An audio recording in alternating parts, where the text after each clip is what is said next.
Oh,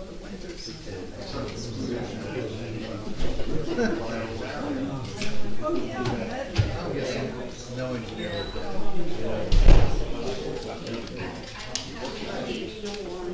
Yes. Yeah, just leave it up. Just leave it up. Yeah, I got my.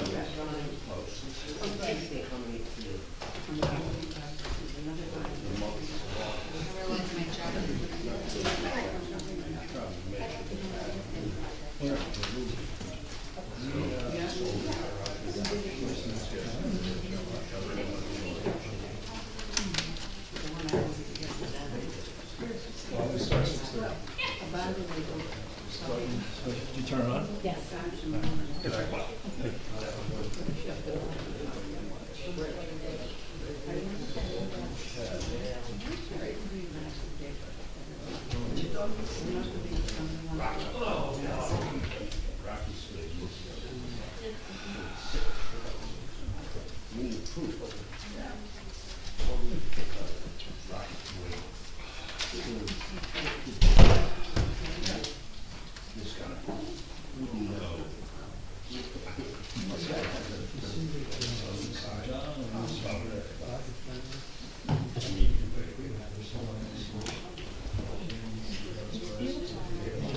I didn't know that last time I came in, it was raining this morning. I know.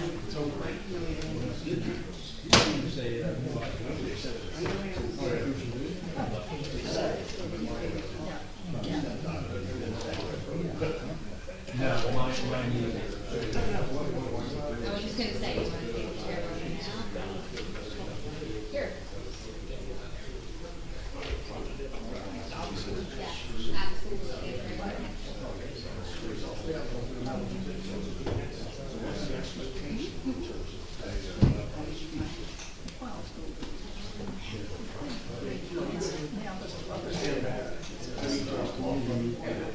I feel it. Right?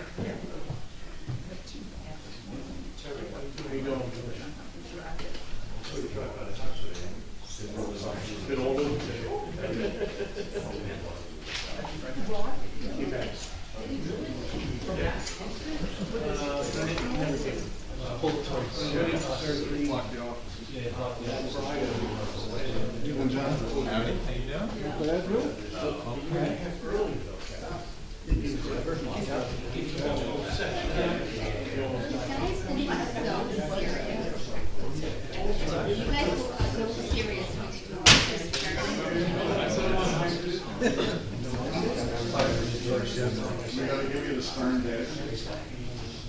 Yeah, because that's really?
I only have a pencil.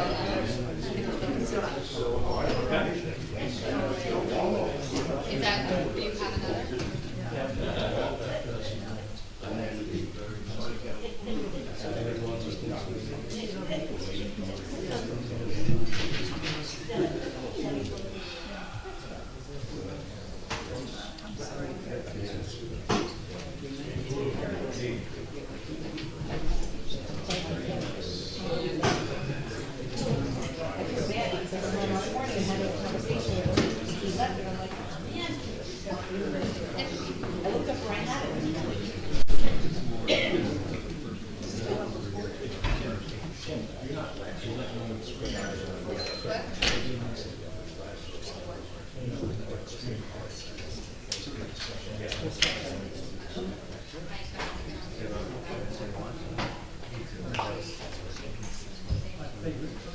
I do.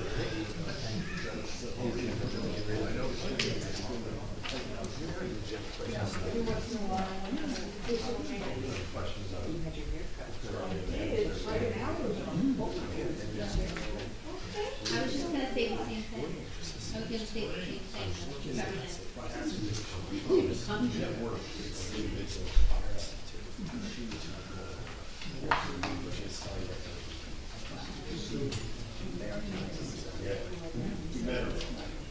I have to just.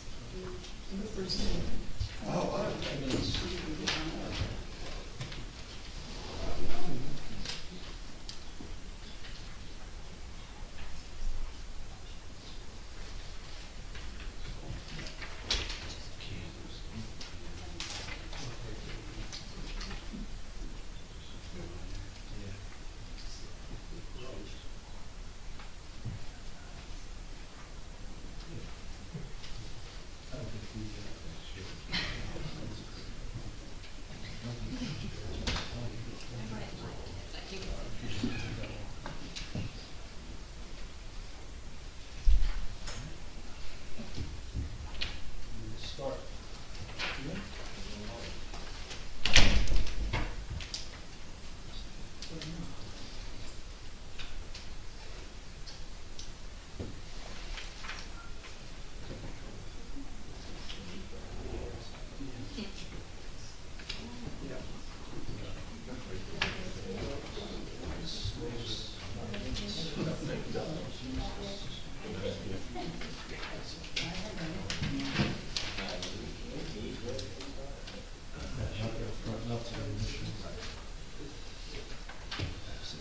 Comes and goes.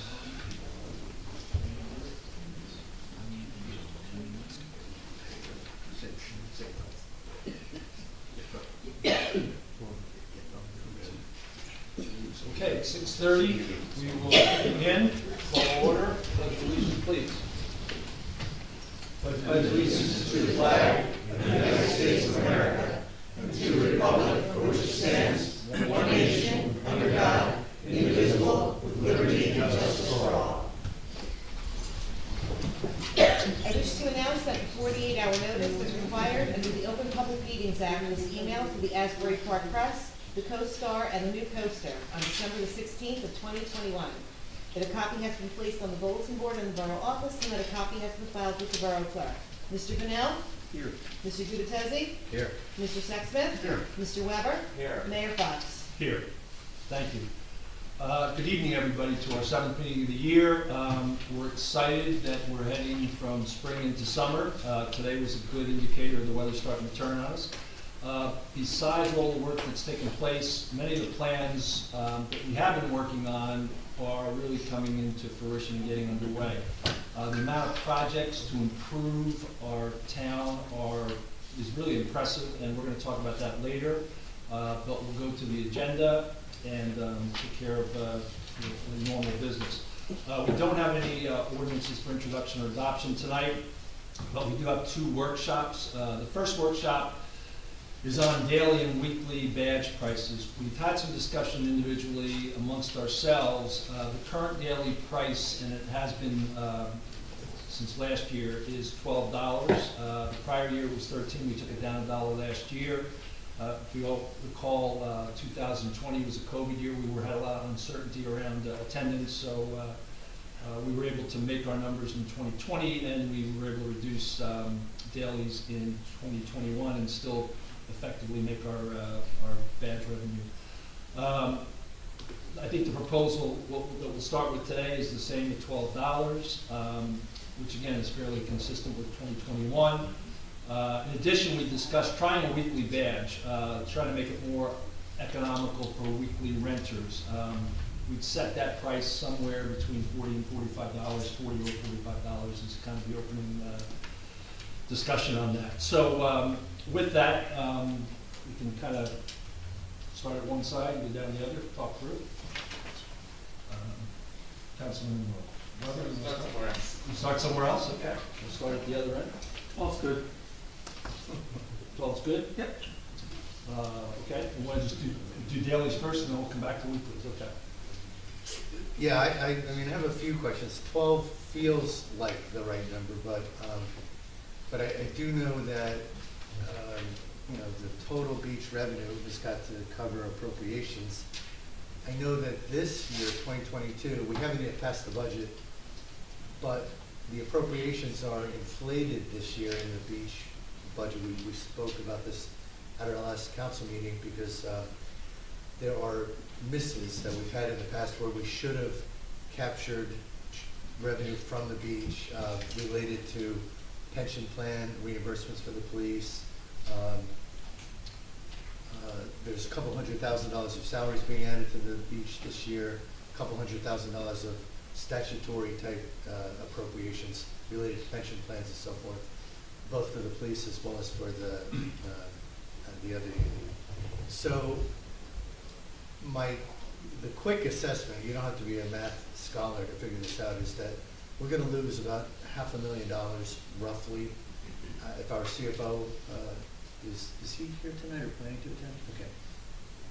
Based upon some work I did and some early conversations with the CFO, I haven't talked to him recently, so these numbers by no means are set in stone, but roughly we will lose $500,000, assuming we have a normal weather year. Normal weather. Great year will do better. Really bad weather will do worse. We've got close to $1 million in surplus. So if we lose roughly $500,000, you know, we'll cut our surplus in half. We'll still have a healthy surplus at $500,000, but clearly it's a significant loss in the beach revenue, in the beach bottom line. The reason I bring that up is because if that was a sign of things to come beyond 2022, I'd be sitting here saying we got to raise all badge prices substantially. That 400,000 translates to say 20%, 23%, some number above 20 of our total beach badge revenue. So if I were sitting here telling you all tonight, this is a go forward problem. Not only are we going to lose this money this year, we're going to lose it every subsequent year. I'd be saying, and because of that, we've got to raise our beach badge prices substantially. Now, my unknown, and the reason I'm a little conflicted, is I'm also told by our BA and our CFO that it's not a go-forward number. It's kind of a large portion of this loss is a one-time catch-up. My sense, Kimberly, I don't know if you can help me with this, but my sense of it is, if there is about 400,000 that we're adding to appropriations between those two numbers, the statutory and the salaries, 200,000 in each. My sense is the majority of that 400,000, is it fair to say, is catch-up, or is it more split 50-50, or do you know? Is there any? The assessment isn't complete yet that the outside professional is doing. So to give an exact number, it wouldn't be fair, but I would think that next year we could at least call it 1/3. For, you know, for this year, that it would be a catch-up. For next year, we'd be completely caught up with the pensions, the insurances, and such. I think this year is the year to get your true numbers down pat and have your solid base going forward. Does that mean that you have to raise your revenue next year? Possibly, but at the same time, you might learn that it's safe where it's at. Because of course, you also want to make sure that you keep your beach affordable for the public to enjoy it. So, you know, maybe there's just different cuts that need to happen. So, you know, we have to learn, we just have to control it. So to try to keep this super simple, and I know you don't have a hard number, but to give your best guess, if you would, because you're at least a little closer to this, I think, than I am. Of that 400,000, that is a clear increase this year. How much of that 400,000 is likely to go away next year? Because it's a one-time recapture. I actually wouldn't be able to say because you've had union negotiations that are coming up for the following year. So I can't go ahead and promise anything that would be going forward as being an appropriation, because I don't want to set that number for unions to negotiate. So I couldn't really give you a number, Okay. which is not probably what it is, but that's the truth of it. And it depends, fuel costs are going up, different costs for materials are going up. So if things go down for next year, we won't have that same increase. So we're in a really weird position here, a difficult position, because we have a budget that we're trying to clean up and appropriate and allocate correctly, yet we also have a time right now where we have cost of living increase that is so dramatic in comparison to the year before that it's really a hard exact number to give. Do I feel as though your daily rate right now will get you through the year, which is what we really have to make sure we're doing? Yes, I think that this is going to be sufficient to get through the year, because your appropriations and your expenditures with your revenue have to all balance out. And yes, I think this will work. Will you have surplus at the end of the year? Yes, it probably will. We're not supposed to bank a lot of surplus, so I'm comfortable with the number that we're at. And we can try to always get, maintain more surplus going forward, and that could be by certain expenses that we can cut out, cutting down on certain capital expenses, because you did a lot of capital outlay that you paid for projects instead of going to bond for as well. So there's different avenues that we could definitely visit. Well, and again, just so the public's clear on why I'm going to, at least, make my recommendation is, as you said, you're confident we'll have surplus left, but based on the best numbers I have, we're gonna cut our current surplus in half. So we'll have it left, but we're gonna erode $500,000. So yes, we can get through this year, but we're gonna pay for it out of surplus. We don't know that 400,000 is gonna go away completely, and then we'll be coasting at a $12 rate. It sounds to me like, while it's very hard to determine, some possibly significant portion, perhaps half, a third of that 400,000 may remain. As you say, there are other inflationary costs. We're only talking about the dailies and whether or not we move to weekly, which is the second part of this question. But from a daily standpoint, last I knew, $1 on a badge was worth about $100,000. So I would much, in a normal world, prefer to keep the rates flat for a second year. However, given that I think we're looking at not only hemorrhaging this year, but potentially continuing to draw down surplus in future years, I'd rather ask the public, which is not only our residents, but many visitors, I'd rather ask them to pay an extra $1 this year. So I would say 13 would be a better number for Bradley Beach. Regarding the weeklies, my only question there, I actually like the idea of weeklies, especially where you have weekly rentals and a lot of folks coming down. I don't want to give away too much money though. If those weekly renters come down and buy 7 days of individual badges, that's better than, and that works out to be whatever, 7 times say 84. It might be 7 times 13, but if it is $84, I think I know, Mr. Mayor, you were just throwing out an example, but the number you throw out, the 40 to 45 range, sounds low to me. So I like the idea of rentals. I know the answer to this question already. I know we haven't done any sort of more elaborate study on this, but if we are willing to at least take a chance, I'd be more supportive of offering a weekly alternative, but I'd like to see the price point be, substantially higher, maybe 70% of a daily, like $55, $60, maybe 80% of a daily. That's just my thoughts. I can tell you Manasquan was $45 last year. They're the only ones close to here that's doing the badge. To me, it's just a question of how much money do we lose if we underprice it too much. Especially those are the people who are renting, those are definitely the outsiders. I guess we could look and see, like, in a 7-day period, what are the odds of a rain day or a cloudy day? So, I mean, that's probably the way to, if you wanted to further. Yeah, the flip side of that is though that if people leave their season badges, if they only rent half the season, and people take advantage of that, versus if I were renting my house and I had season badges and I knew were weekly badges, I'd probably not leave my season badges. I'd probably say, you know, you can buy weekly badges. So I would hope we get a little tick up on this, but it's, you know, who knows at this point. I think it's kind of a test. Right. If anything, it might offset the 12 to the 13. Speaking. Okay. Well, so I'll start with weekly since that's where it ended off. To me, there's a lot of moving parts involved in offering up weekly badges because I'm not sure that if we get a family of 4 or a family of 5 that comes down here and rents a house for a week, that they're going to get 5 daily badges, or, you know, 7 daily badges for the entire family of 5 for the entire week. Maybe they're going to buy badges on the weekends and go to Six Flags, go to the water park in Seaside Heights, go someplace else. We just don't really know at this point. So there's just a lot of moving parts. So I'm sure that we would take a bit of a hit on a daily badge standpoint.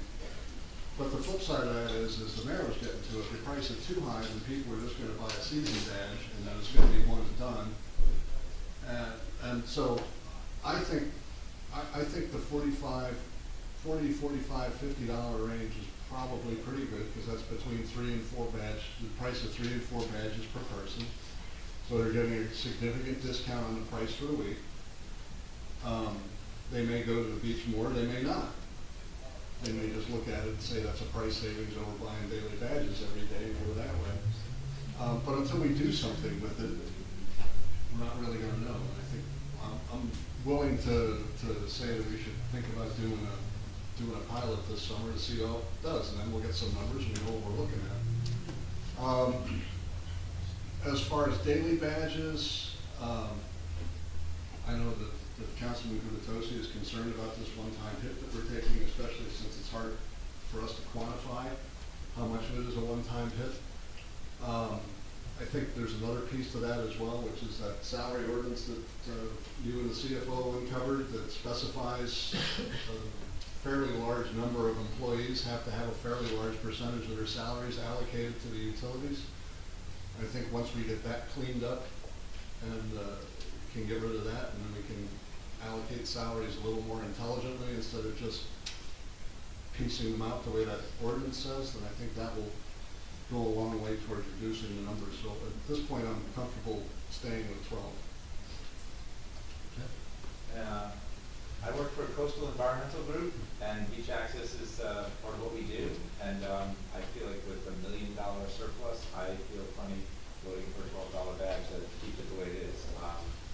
And, you know, just even if it's symbolic, to me, lowering it would be the way to go if we had $1 million surplus. So I'm going to go for 12. I would vote no. I'll just ask that we separate the weekly from the daily vote. On the weekly thing, it's an experiment. And I feel like probably $40 or $45 is probably the right number, but like Tim said, it's an experiment. We should pilot it for a year, look at the numbers, but I think a weekly badge is a good idea. So I actually think we should be encouraging more weekly rentals, and maybe a weekly badge to do that as opposed to people just coming down for the weekend. So hopefully, I mean, 40 or 45, not in specifics, but I think that's where we should go for weekly.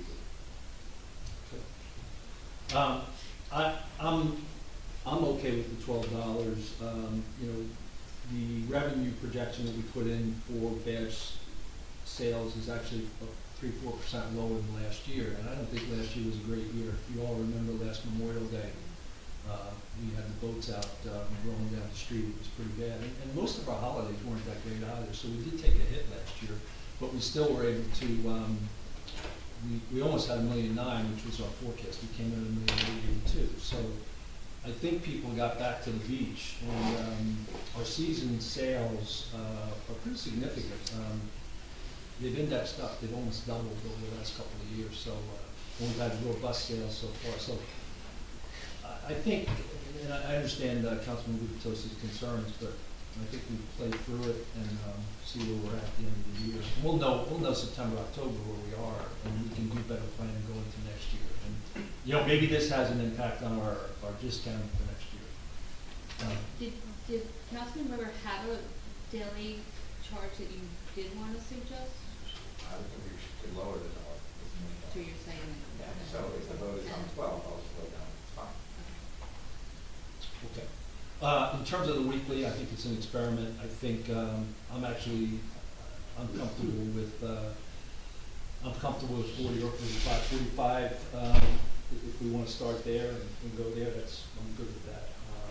And I think we'll be able to measure the sales and see where we're at. And then I think we got to do a little bit. We're gonna have to sharpen a pencil in September, October, once the final numbers are in. And hopefully we'll have a good, little bit better weather scenario than we had last year. So I think the only person we didn't hear from on weeklies was Councilman Vanilla of the other. 45 is good. Okay. All right. So we want to vote first on dailies and then weeklies. Go from there.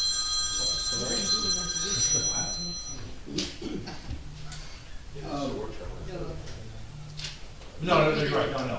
But well, I mean, just an informal. We're going to come forward with a. We'll prepare a resolution for detail. Next meeting. So I want to make sure we don't have any, miss.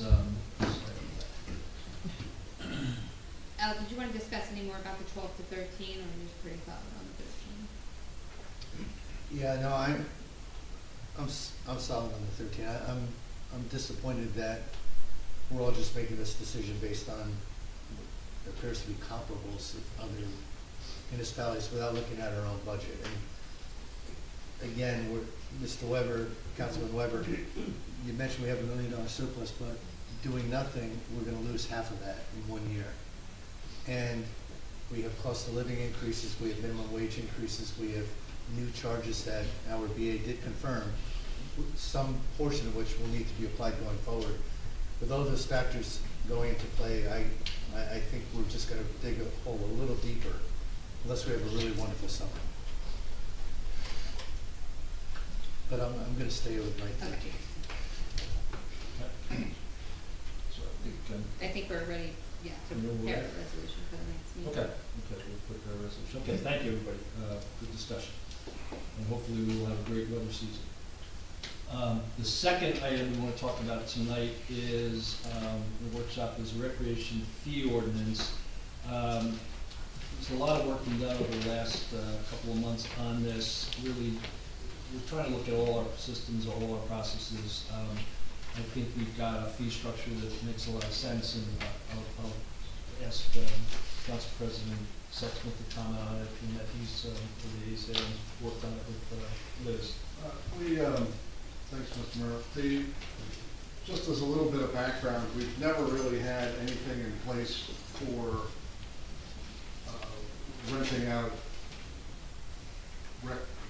recreation department and other borough facilities for private events, whether somebody wants to have yoga classes there, or they want to have a party there, or they want to have a private pickleball tournament there, or anything else. And so really what it boils down to is we didn't have any means in place to charge fees for the use of borough facilities. And what we're looking at trying to do with this is just put some structure in place and get some authority so that if people want to come out, we can specify what the charges are for a particular facility for a period of time, what requirements are there, what insurance requirements are required, what's allowed, what's not allowed. I think Ms. Hernandez, the recreation coordinator, has done a lot of good work pulling that forward.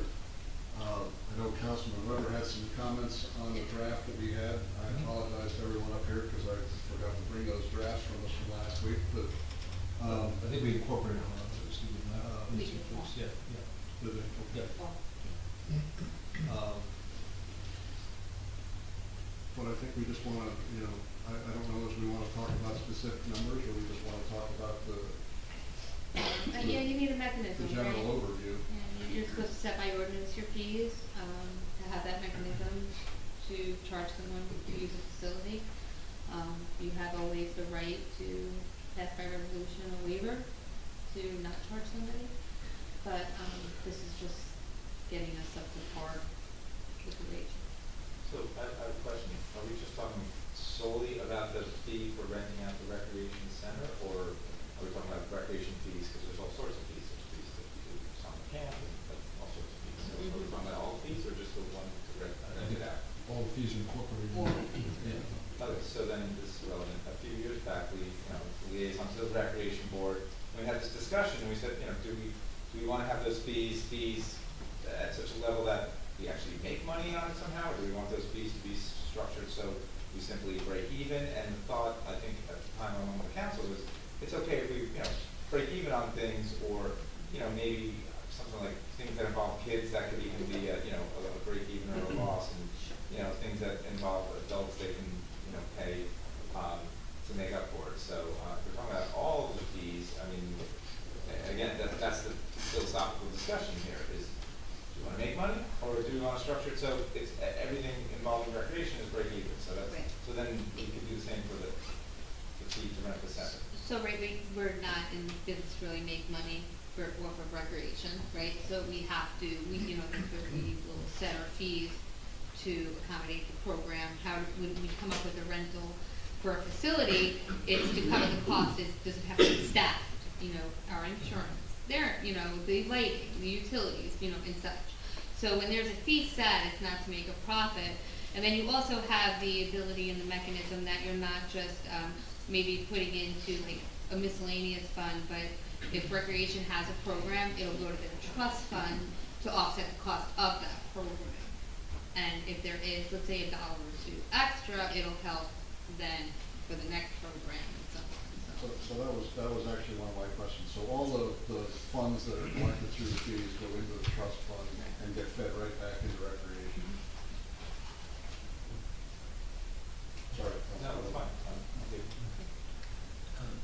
Question, Ms. Humphrey, how have we operated prior to this? Just based on historical fees, whatever they might have been? The We didn't rec have to center start- hasn't been available for rent. Yes, but No, but there, as you just pointed out, there are many other fees. Yeah, so, Who's established the fees in the past? Do you know? maybe, I know you weren't here. I really don't, I feel like that we've set the fees, on recreation committee, for things like summer camp, and I can remember Yes. the members agonizing over That's probably the biggest. slightly increasing it, because they pride themselves on, it's really reasonable, and, and it works for people in town, so, not making an argument to keep them artificially low, but I'm just saying, they took good care to try and keep it down. I applaud, we need a schedule, no question, there's 100% support. But my question is more, Ms. Humphrey, are you thinking that on a go-forward basis, we'll set a schedule, and on a go-forward basis, we'll quasi-match up operating costs to what those fees generate? that's I think that's wonderful. you can't always totally cover a program, but you want to cut some fees to offset it, right? Because all the burden shouldn't just be on the taxpayer. It might just be the person that has the pleasure of the program.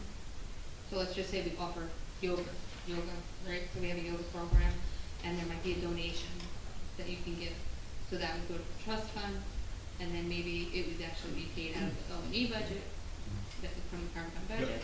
But then the next program then could be taken from the trust fund, and so on. That's perfect. Okay, enough information to proceed.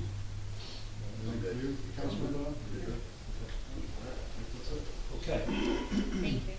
thank you. Okay, we'll move into, we have 3 presentations and bids today. I'll start with we had a lot of inquiries or encouragement from people to have a proclamation for the people of Ukraine, so we've got a short proclamation on that I'll read, and then we have one more proclamation and a presentation on First Aid Shared Service Group. So, Borough of Bradley Beach, a proclamation for the people of Ukraine. Whereas Ukraine has been a sovereign and independent state since August 24th, 1991, upon its withdrawal from the collapsing former Soviet Union, and whereas Ukraine is the second largest European state by landmass and is home to more than 41 proud Ukrainian citizens and their own national history and culture, And whereas the United States and Ukraine share common values, including freedom, democracy, and rule of law, and whereas on February 24th, 2022, the leadership of Russia is engaged in a direct and intentional violation of human rights and should be held responsible for the loss of human life and loss of property resulting from this truly reprehensible act. And whereas the Borough of Bradley Beach joins the international community in condemning this violence and the threats to innocent civilians in Ukraine and stands in support of the citizens of Ukraine and their sovereignty. Now therefore it be resolved, the Mayor and Council of the Borough of Bradley Beach stands with all who are experiencing very difficult situations because of this illegal action and join other local governments across the state of New Jersey and the U.S. in condemning Russia's aggression. Our thoughts are with Ukraine, its citizens, and Ukrainian Americans. Thank you. If I can, Oh, yes, I'm sorry, and Council President, he's got a couple of duties today. He's also liaison of the school, and the school's been doing some great stuff, and we wanted to just touch base on that. So the student council at the elementary school also feels very strongly about supporting the people of Ukraine. So they have started a project to help Ukraine, where they're looking for a collection of supplies as well as financial support for the World Central Kitchen. As far as supplies, what they're doing is, what they'd really like to collect is toothpaste, toothbrushes, toiletries, toilet paper, diapers, blankets, hygiene products, pillowcases, shampoo, bed sheets, first aid kits, bandages, bars, and soaps. There's bins in the vestibules at in the entrance to the school where those items can be dropped off.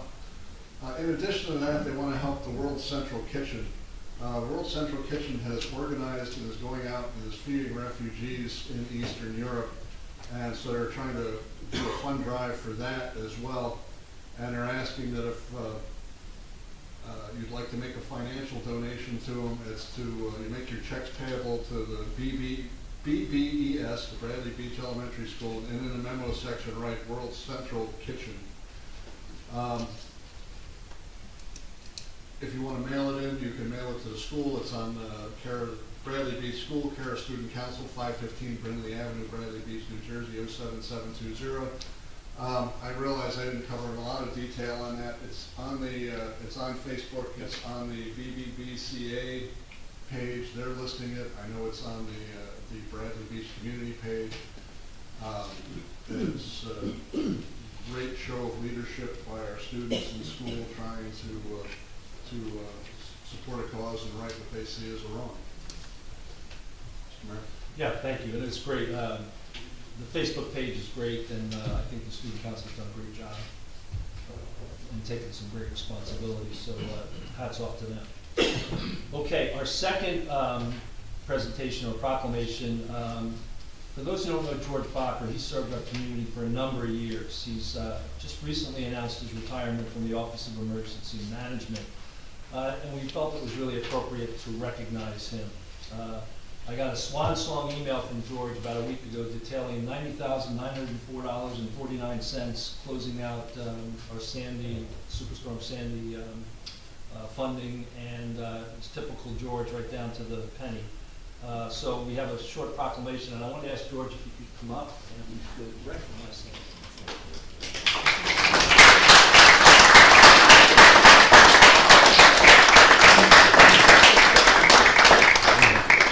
Okay. I'll read slow, George. Okay. So I don't trip over this, because there's a lot. You got a lot of accomplishments here.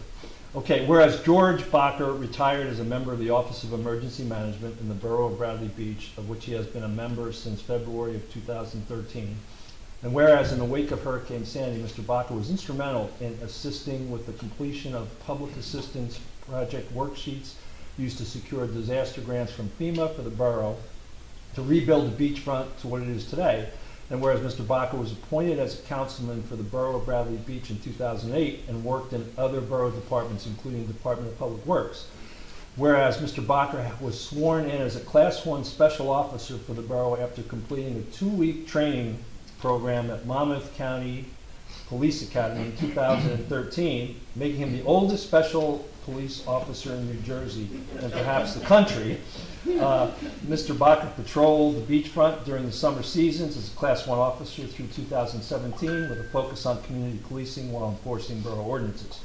Whereas Mr. Baca was a member of the Bradley Beach Memorial Day Committee and assisted in organizing several of the town's memorial parades while securing vendors for the celebration for a holiday weekend on the beachfront. Whereas Mr. Baca has displayed a highest example of character, ethics, morals, and unselfish service, and has served the community well. Now, therefore, it be resolved, the mayor and the council and all employees of the Borough of Bradley Beach wish to express their deepest gratitude for the exemplary service to the community and best wishes for happiness in his future endeavors. So, George, can't thank you enough.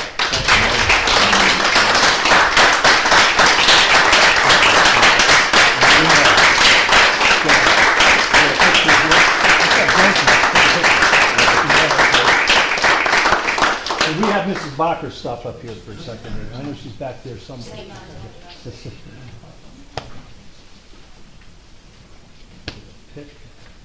Come on, kid.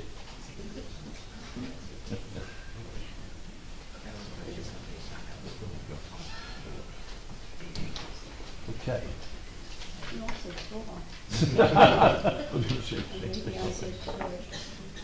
Okay, and then one more. Hold on. Yeah, let's get the council. You can slide down a little bit. I'm trying to push him in on my way behind the chair. Shouldn't stand such a tall guy. There you go, there you go. I feel like I'm only 4 feet tall now.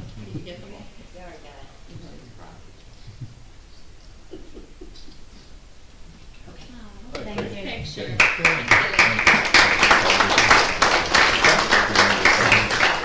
Yeah. George, you want to say anything? Yeah, I do. You do? Great. I'm going to give this to you, Joan Holt. So. It's my first proclamation in 84 years. So. I wrote it down so I don't miss anybody. First, thank you, Mayor and Council, for honoring me with this proclamation. Thanks to Chief Guida for sending me to the police academy, and also for calling ahead to advise the staff to exclude me from the Billy Club. Also, thanks to the chief for transferring me to the Office of Emergency Management to assist in processing the borough claims for Sandy, Irene, Jonas, and Isaiah, and I think I missed a couple more. So, for storm damage costs. Thanks to the police department, public works, fire and first aid for keeping storm-related records, which allowed the OEM to file accurate claims with FEMA and recover $3 million in reimbursement costs to date. And thanks to my wife Joan for her support during my involvement with these various entities. We live in a great town. Thank you.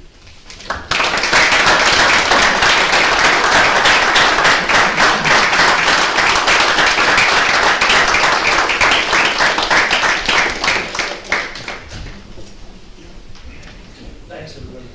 And thanks again to George.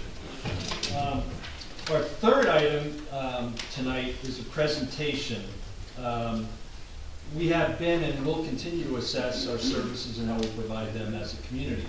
Our EMS group has continued to do a great job for us for a number of years.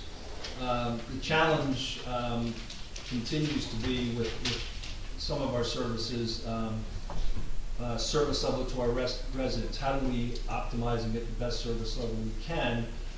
So we've been talking about a partial, kind of a part-time shared services agreement.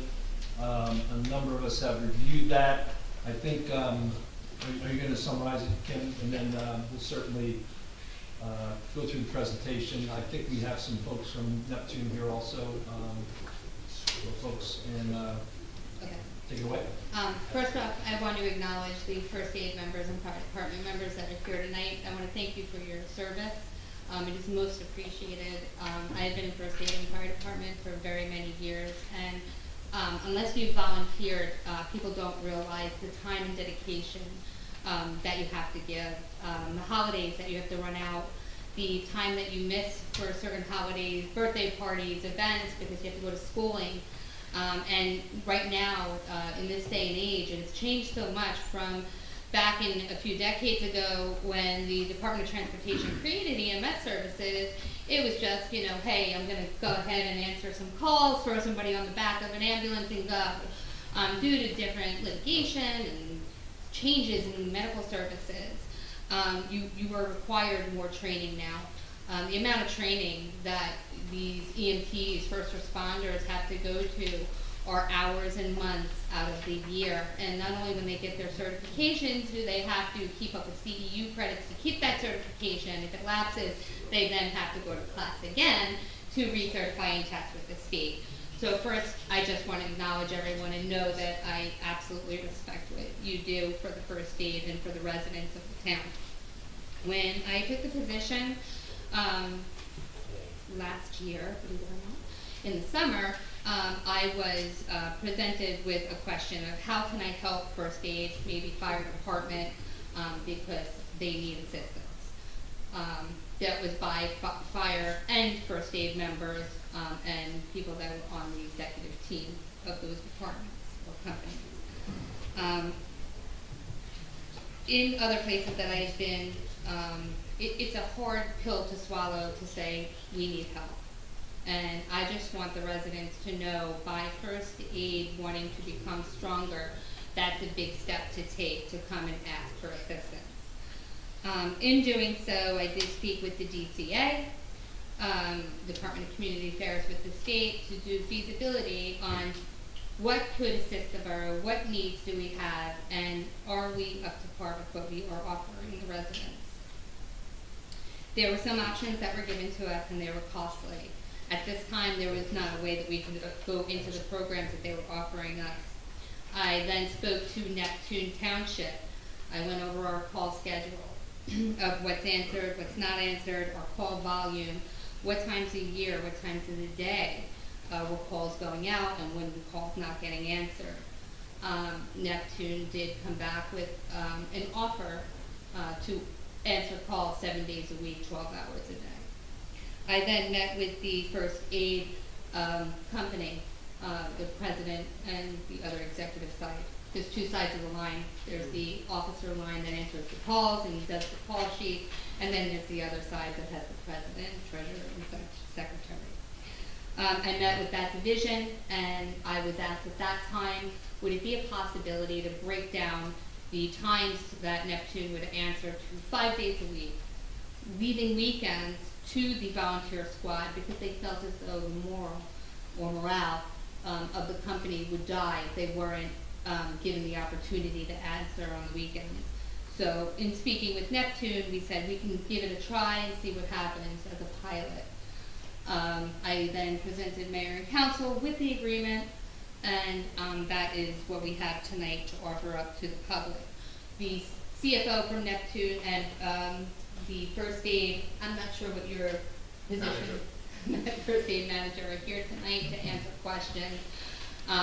But it more or less is a straightforward agreement where it would be a 12-hour-a-day program. Neptune would be first call out during their hours, second call out, meaning if Neptune was on a call already and transporting a patient or giving care, the squad being called out would be Bradley Beach, and then mutual aid would be called out after that if Bradley Beach wasn't available. And then it would then turn on hours where Neptune was not on call. Bradley Beach volunteer first aid squad would be called out as first call. If they were unable to answer, it would then be Neptune would be called out for mutual aid and such. And then at that time, we can always reanalyze the program. We could see what's going on. In my experience, in a few different towns and as a first aid member, squads can take advantage of this time to have training drills, to have member drives. So it's not that we're cutting hours so that they don't have to respond. It's so that they can do other things in that time period to gain membership, to figure out what they need to do to get more members. And it is a different day and age. Like I said, training requirements are so much more than what they used to be. And let's be honest, men and women both work, men and women both take care of their children. So it's a different day and age. So I think that this would offer the borough the, what it needs for calls to be responded to. I believe that the residents deserve that. We have a beach town. We really should have an ambulance available 24/7. And I believe that your first aid will be able to do a membership drive. I believe that they will be able to get more members, send people to training, and we can we can reevaluate this program in another year. Was that too much? No, that was fine. So that's all I have. So, if anyone has questions for me or for Neptune, please.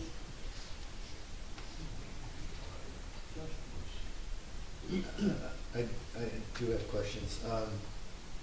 I also want to thank Mr. Hunter for the letter that he's shared with the council. Mhm. So some of my questions are actually coming from his letter. But question number one, under this shared services arrangement, would Monday through Friday, to the extent Neptune is responding to needs in Bradley Beach, they would be billing the patients, people, there would be a compensation going through insurance payments. Insurance would be billed. Whether or not a co-pay or deductible would be charged would then be said. It depends if they go, they might do a first or second class, whether they get it or not, and they determine that they want to pursue receiving that would be up to them, but usually that's not the But I case. mean, if there's, trust me, I've spent way too much time looking at insurance deductibles and co-pays, but that's what I do for a living, folks.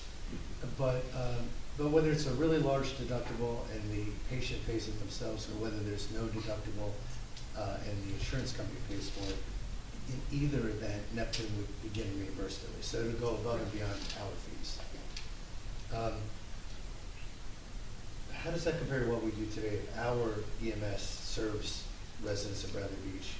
We don't bill anything, correct? That's correct. We just give a yearly stipend to the first aid to cover equipment and such. They own their own building, so we don't pay for their building or anything. No, I was thinking more for the residents. The residents don't pay for their service today. Right, well, no, not only just through the tax, Right. through the Roughly appropriation for what the is tax. that? Because we'll be paying that.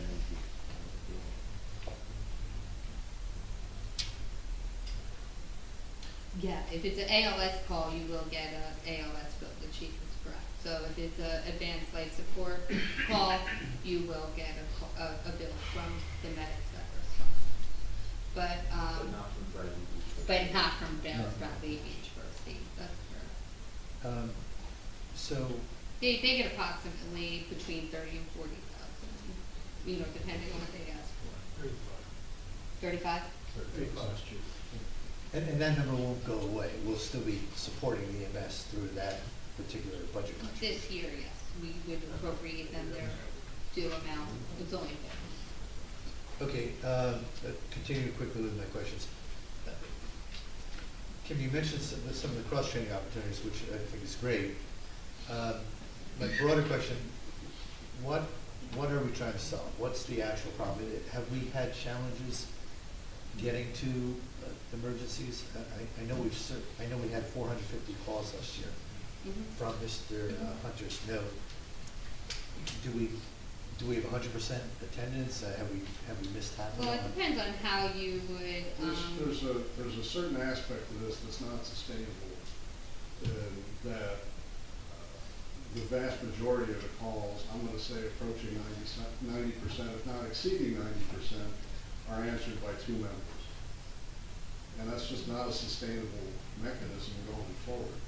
And so the goal of all of this is to give them some breathing room so that they can build up their membership and strengthen their organization, and then we can step back from Neptune and we can go back to the way things have been. So that's an actual, that's the first time I've That's heard that statistic. 90% have been responded to by two yes, members. and that's what was presented to me when I took my position here, that was, you have to take that into consideration. For the record, I fall into the 10% because a number of years ago I fell into one of my quad tendon Fortunately, because I am not a small individual, 6 or 7 members showed up, including police. So I was fortunate that I had enough people to carry me out the front door. Thank you for that. I guess I also just want to question, maybe make this clear for the public. I'm trying to understand what the cost is, and, you know, there are these references, 67,700 $67,000 per year, 2,169 per month. Add those together, that's 93,000. We pay $173 per call, over 150 calls. Last year we had 450 calls apparently. I'm taking that from Mr. That's 24/7, I'm sorry? out of 24/7, so the Neptune would be 24/7. Okay, but it sounds like our team responded to 491 calls.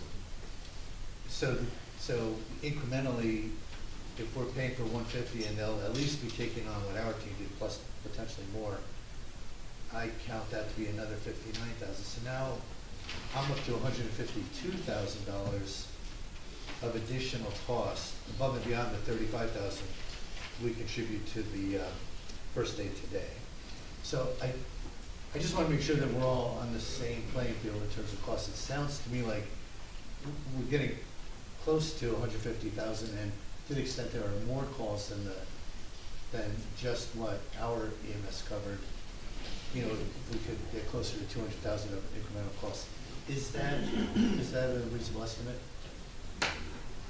So I'm just discussing with the chief right now, so I have a call listing, it's not the same exact number that was given to us, through our dispatch, and so, I mean, I don't think I want to debate, I don't want to debate the number of calls of what was answered and what was advanced life support, what was mutual aid at this point. No, I'm really Yeah. trying to I mean, the way the numbers are broken out, you have to kind of add them up, multiply, divide. Sure. It looks like it's Yeah. 150,000 of additional cost.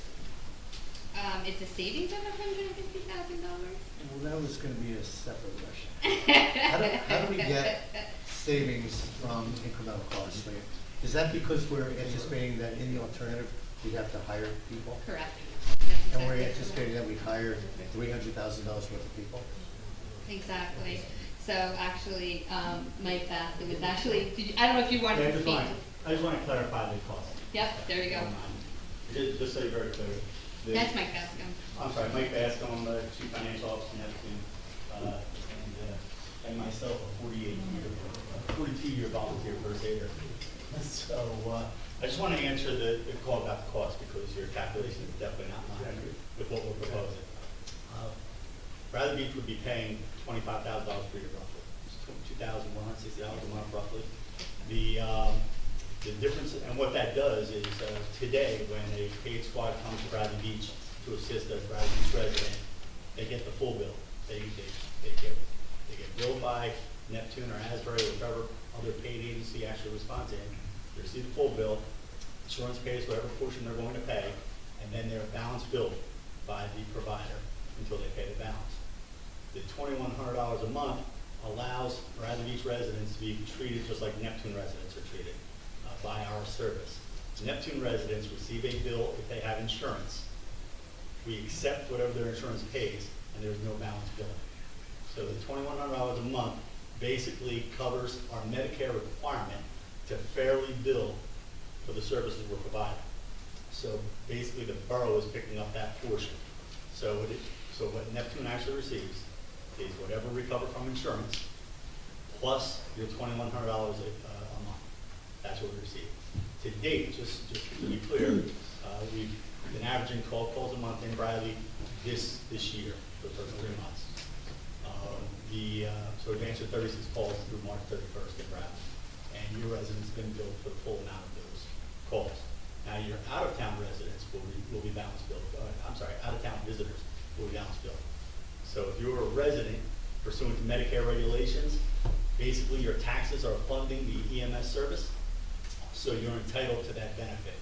If you're not paying taxes toward that service, then you're not entitled to that benefit, so you'll be billed the full amount, balance billed. Just so you understand. No, that's. So it's not $150,000. Neptune receives, figure our regular insurance recovery is about $300 or $400 about $300 or $400 times 150 calls, which is what you're estimating that we would be covering between Monday and Friday. That's what Neptune would receive directly from insurance, not from your residents, because the residents are never asked to pay us, plus the $2,900. No, thank you, that's very helpful. So no resident balance billing. That's correct. And you said you're anticipating that you're targeting that we would only have demand for 150 calls? So that was based on the discussions we had with the borough. When the borough asked us to evaluate our ability to provide services, one of our questions was, what's call volume? So we know whether we could afford to provide it.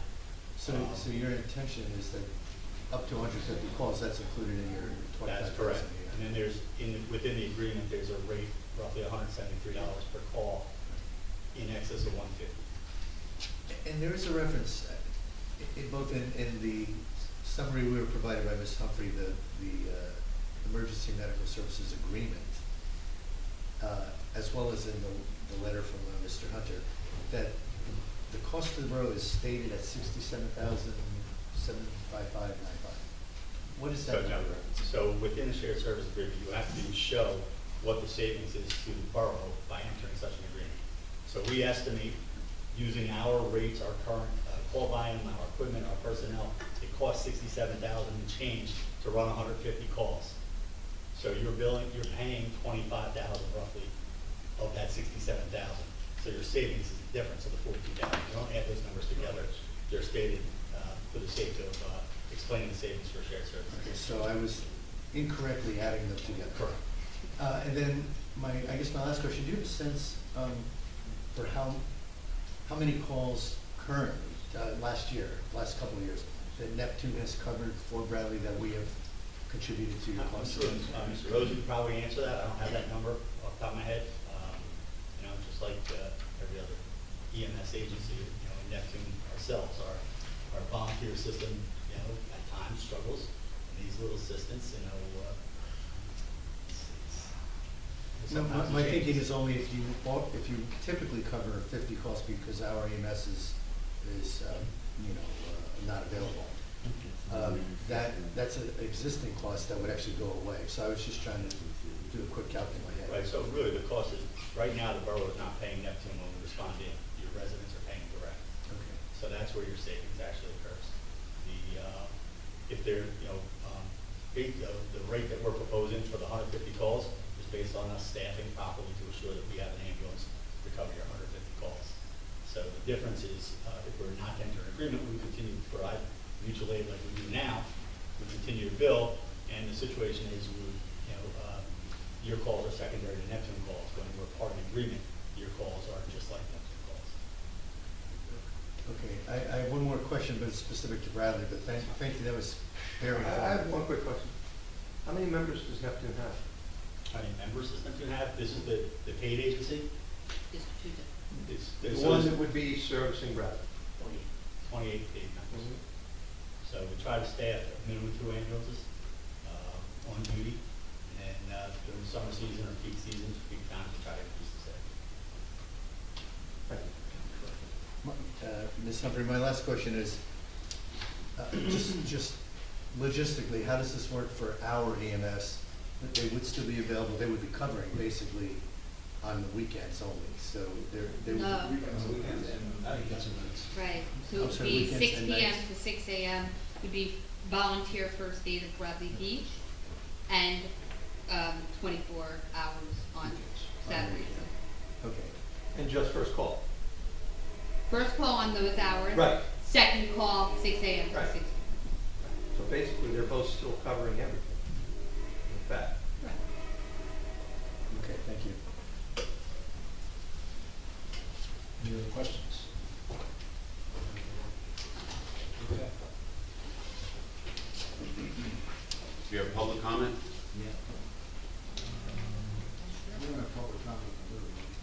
I have a question. Oh, we actually have, on the agenda, we have that next item coming up. Yeah, we just asked, are there any other questions?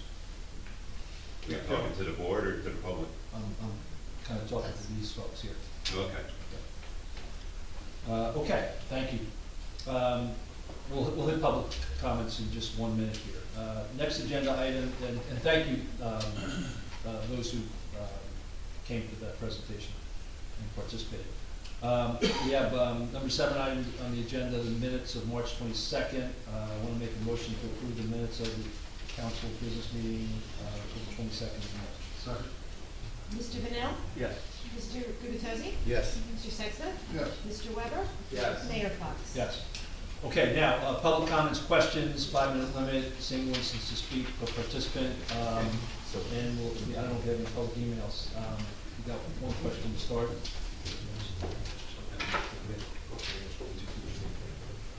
I'd like to, our Neptune, our lieutenant speak on behalf of our SWAT. Yeah, right after this gentleman here. You want to go first? Okay. Go ahead. Go ahead. Jim Burns, 401 Fifth. Back in January, I became ill. I waited 40 minutes at 2 o'clock in the morning for Asbury Park to respond. If it wasn't for the 2 officers of the police department, I wouldn't be here right now. So that's the main problem. The other is the co-pays. Is that going to be built into the agreement that Bradley residents do not pay any co-pays? It is built into the agreement? Didn't sound like it was. Yes. That's what he said. that moments Okay. ago.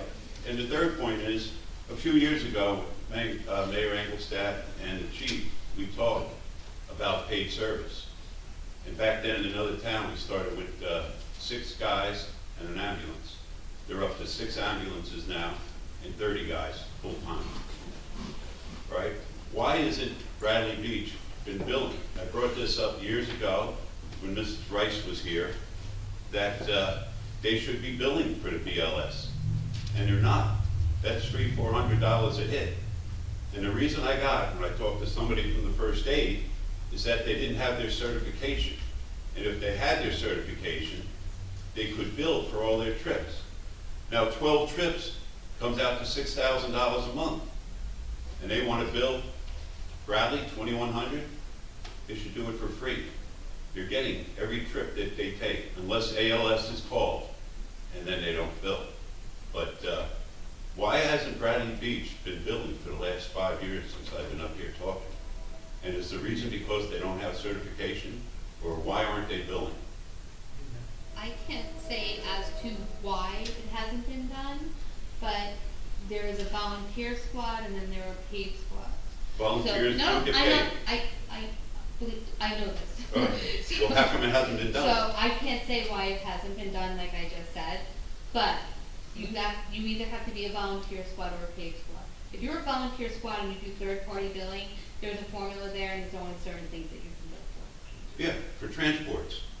So how There's many only times? certain things that you can bill for within that. Well, why haven't they And been billing? certifications are a different requirement because volunteers go and it's Just different. why haven't they been billing? They I don't have the can't say why. certification? I don't think that we're a bill, it's just never been set up. I can't say why in the past. You can go for a shared service for the billing services, that's what Mrs. Rice was talking about. But why haven't they been billing? You're sitting up here saying we're gonna pay $2,100 a month when you could be making money. You're a volunteer. You cannot bill as a volunteer. Yes, you You can. can go for third-party billing, but you're still not gonna. So why aren't we doing third-party billing? I cannot say that, but right now, I Well, don't somebody's think that gotta we're say it. staffed enough. I brought it to up do 5 it. years ago to the chief and the mayor. We can definitely look into it. I think you really gotta look into it, because you're losing a lot of money. The most common reason we slash. Aren't most of the police EMTs? I mean, the most common reason that volunteer squads don't bill is because you need 2 EMTs in the ambulance to bill in order to, I believe, in order for the insurance company to pay it. And you oftentimes don't have that many people that respond on your small volunteer. If you have 2, that's $1,000 that you could have billed. Somebody needs to Sounds grab reasonable. this and run with Currently, it it's only one right now under. before somebody dies. No, that's the most Currently, it's common. only one. That's always been my experience. So, yeah, I mean, If you want to talk to me, I'll show you the billing. I actually brought the billing up. It may change again, but right now, it's only one. All right, thank you. is it COVID? Because of Yeah, COVID. COVID. COVID waivers are over. It's, Yeah, until the end of the year, at least. And then it's a question on whether or not it's gonna be given. Hi, good evening. Thank you, Mike, for being here. You sort of answered some of my questions, but I'd like to bring up some concerns. Could you identify yourself? Oh, I'm sorry. I'm Joseph Walsh. I'm First Lieutenant of the Bradley Beach First Aid Squad. I've been with them for 22 years. I've been asked to speak on behalf of the Bradley Beach First Aid Squad. I want to thank Mr. Bradley for referring to my letter. We have sent a letter, email-wise, to everybody at the table here, as well as a hand-delivered copy to the borough clerk of our concerns that we had with this service. We got this contract, which they're talking about, which we had highlighted in yellow and a lot of ink, where we went through in about 10 minutes. We had our treasurer go through the thing. As an accountant, he went through this. And we had a lot of concerns about this. Now, we've been, as a volunteer agency, we've been around for 87 years in the town. Currently, this year, if we go by our current January through March, on our records of the squad, in 2021, the squad responded to 12 requests to cover calls in Neptune.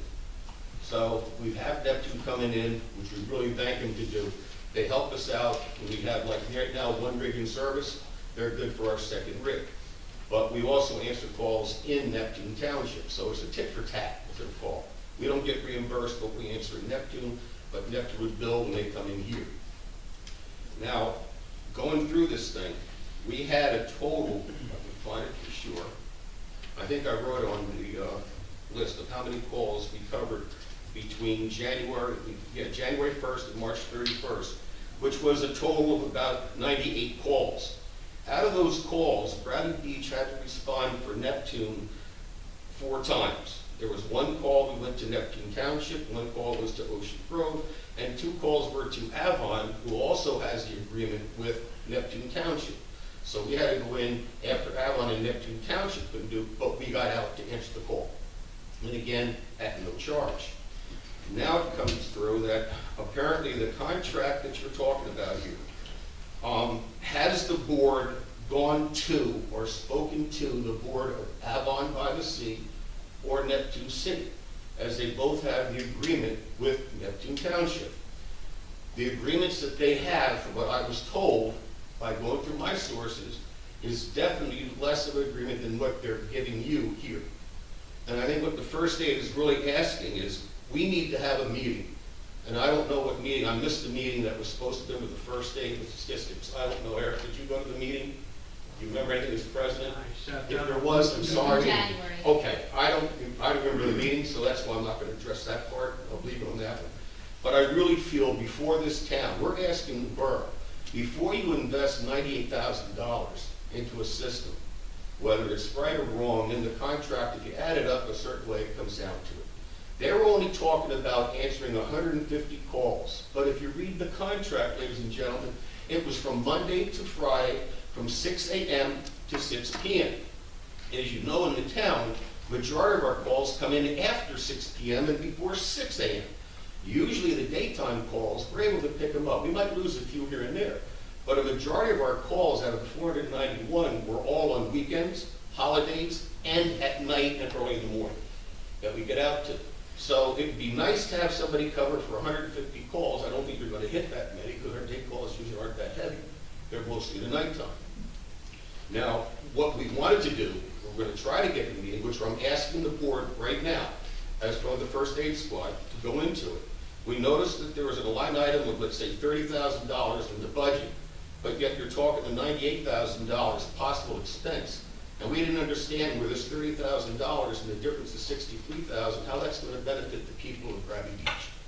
And I think, in a sense, we're asking, and without going in this, as a courtesy, to have us sit down. Let's sit down one more time with the administration of the borough. Let's go over the squad. Let's get the true facts of what the call volumes were, what the true statistics are. How many calls were Neptune Township called in and were canceled, as to how many calls, especially this year, we had 2 calls that we needed Neptune EMS for. The reason why, we had one person, and Chief, remember this call about a really bariatric man who had a heart attack in the front steps. He went down on the ground. He got to be in excess of 400 pounds. We couldn't lift him with these 2 guys. We had Bradley Beach Fire Department, Neptune First Aid EMS, thank you so much for coming by, to help get this guy off the ground. So yeah, we do call Neptune in, but a lot of times it's been for lift assist, and sometimes we just, as volunteers, we just may not make a call. It happens. Nobody's perfect. But out of 491 calls, we've done pretty darn well for a volunteer assistant, and it doesn't cost the town a penny. All we're asking is before you decide to invest the borough of Bradley Beach into an agreement that, all honesty, ladies and gentlemen, think about it. If this town is going to go into an agreement, it's a slap to the people, the volunteers are going to be around to answer the calls. It's going to hit their morale. I really feel that the borough needs to, as I said, really short, sit down with us. We're more than happy to sit down again, can everybody? Just sit down. Let's go itemize step by step what needs to be done and maybe what the first aid can do to better this. But just as a note, we do answer out-of-town calls, and we are a very busy squad. We can always use volunteers, we train you. We can use volunteers. But we're trying to save this town an exorbitant amount of money.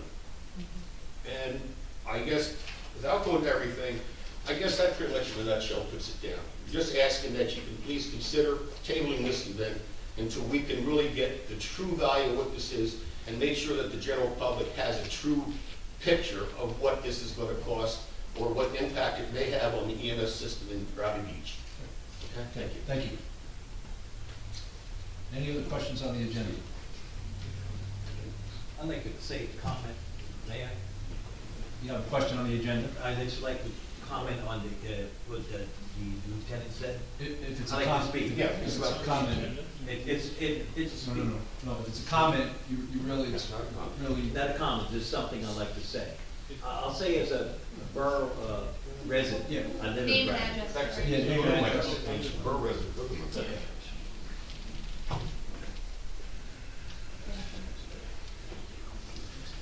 Okay, a lot of you know me. My name is Angelo Napolitano. I live at 209 Fifth Avenue in Bradley Beach. I'm also a member of Bradley Beach First Aid Squad for over 40 years. I've been out on the street for many years. I looked at this contract and I'd like to comment to the people.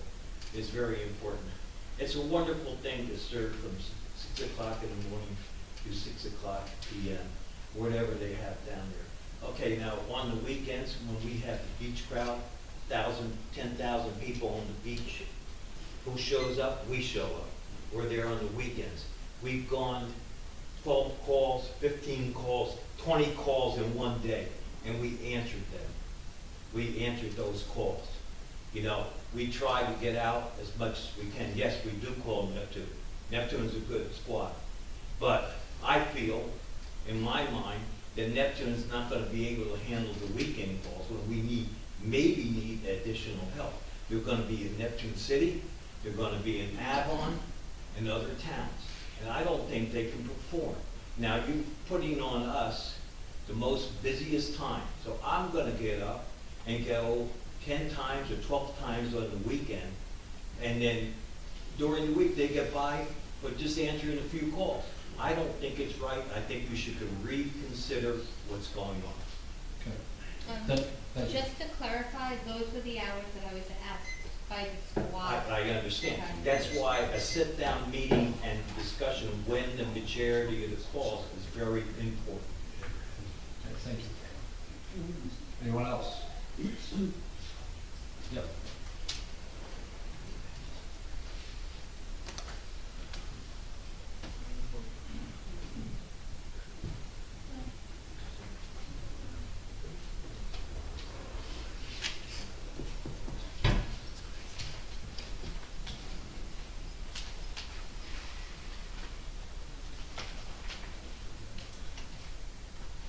Nancy Meadow, Sylvan condominiums. I'm a little confused with the order of the meeting tonight because we did have workshops and the public was not invited to respond. But I will just start maybe, then we got the agenda items with the bill list. Can I have one more time, please? I just started to actually. Thank you, I heard the beep. Regarding the first aid squad, my question would be, because I don't know a lot about this and really trust in the first aid squad to know what's best for them, because it's best for us, but when the gentleman from Neptune was discussing residents, I don't know how a resident is defined. Because we have property owners who live here sometimes, do not live here sometimes. Is it based on your tax return? So I would really think it important to define residency based on our community. I also thought if part of this is because you're thinking people are burned out and you want to recruit more people, that was why we entered into the LoSAP thing, which we were told would cost a certain amount of money, but then after it was approved, we're getting zapped with, oh, well, we have to hire a professional to run it. So once again, I'm saying to you 5 people, it is your job to be the stewards of our money and to have a sharp pencil point, especially given the budget that was placed here at the last meeting. Now to backtrack, you know, if you're having secure fee for the rec center, I realize you want it to wash out basically, but are you considering that fee to also cover public works, security, and damage to the rec center? Because all of that happens the second somebody has an event, especially if it's a private event. And we, the public, have never been given figures on the extra costs of security and public works anytime we've had an event. Now let's get to the bill list. We seem to spend a lot on locks every month. See page 3. Page 9, we've over $11,000 general attorney. We're still paying Optimum close to $200 a month for the lifeguard building. Again, are they in there in the middle of January? I don't know. Page 23, our attorney, different attorney's office, $13,000 billed under miscellaneous. I think it's a little vague. I don't think you're letting us trust you when you do things like that. And then $800 in security cameras for the rec center. You know, I hope the White House quality, because I find that hard to believe with the cost of security that I see out there for the public. And regarding the beach badges, minimum wage up. Security doesn't check the badge on the beach. I can sit there every day and watch people come and go and swap badges, so I go for charge as much as you can get away with. Because the cost now of the guests to throw their trash and leave the cigarette butts and all the other behaviors that are not monitored on the beach, let's just go for it. I'd rather have less people and more money. Thank you very much. Thank you. There's one more question. Oh, there's 2 actually.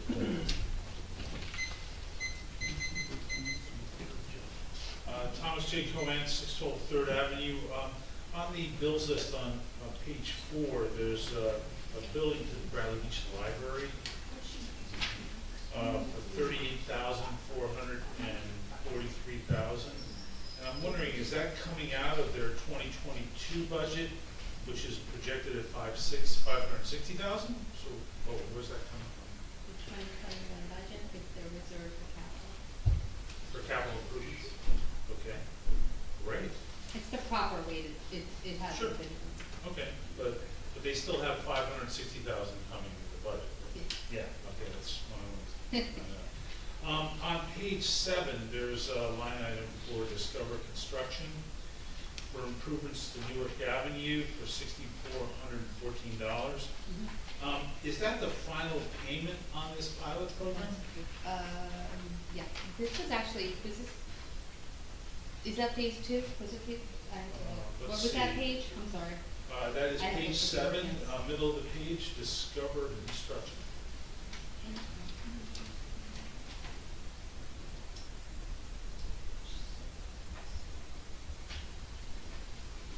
So that should be payment number 3 and final payment. Okay, do we have a total cost on that project? Not in front of me, but you Oh, can email me. okay, I'll email it. Okay, great, that would be helpful. And then on page 8, know, there's this line item at the bottom, for, recycling investigation for $3,165. Is that investigation complete? It's a personnel matter. Yeah, it's a person. I believe that a report is being issued. Okay, so should we look for additional bills for this investigation is my I don't know about that. I was the one investigated, so I don't know, so maybe the mayor. Okay, and on that topic here, it appears to me, and again, personnel-wise, I wouldn't want to have my name on page 8 either, but items 5 and 6 on page 8, the employees' names on there, and it just doesn't really seem to be proper to me. I wouldn't want my name on there, so if it's an employment issue is one thing, but with their name next to it, I think that might be a good idea not to do that. So, thank you very much. In terms of the beach badges, I just don't want us all to forget that a couple of years ago, that surplus was down to $15,000 or $18,000. So your stewardship, especially during COVID, has been wonderful. I believe we should charge more because we need to protect the taxpayers, and there's also additional work that needs to be done at the beach, and that's the way we're going to fund it. But protecting the taxpayers is really number one. We got very close a couple of years ago. Thank you very much, Mayor and Council. Yes, Mr. Shaw.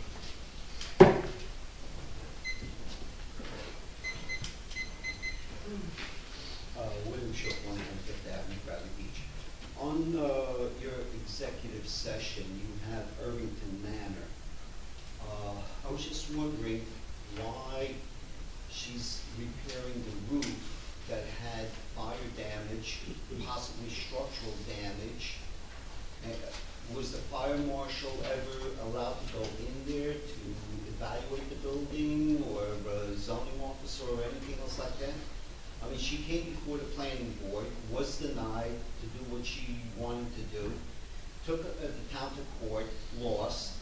She brought the same application almost to the Board of Adjustment, was denied, took it to court, and lost again, and now she's fixing her roof. I mean, for someone to put $30,000, $40,000 to repair a burnt roof, it's a lot of money if they're not planning to reopen another rooming house.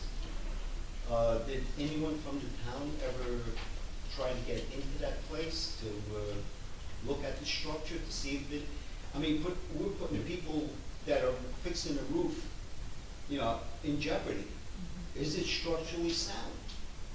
I mean, we wouldn't allow anyone into the, what you call Lorraine Avenue, and we're allowing her to repair a roof, put a whole new roof on there.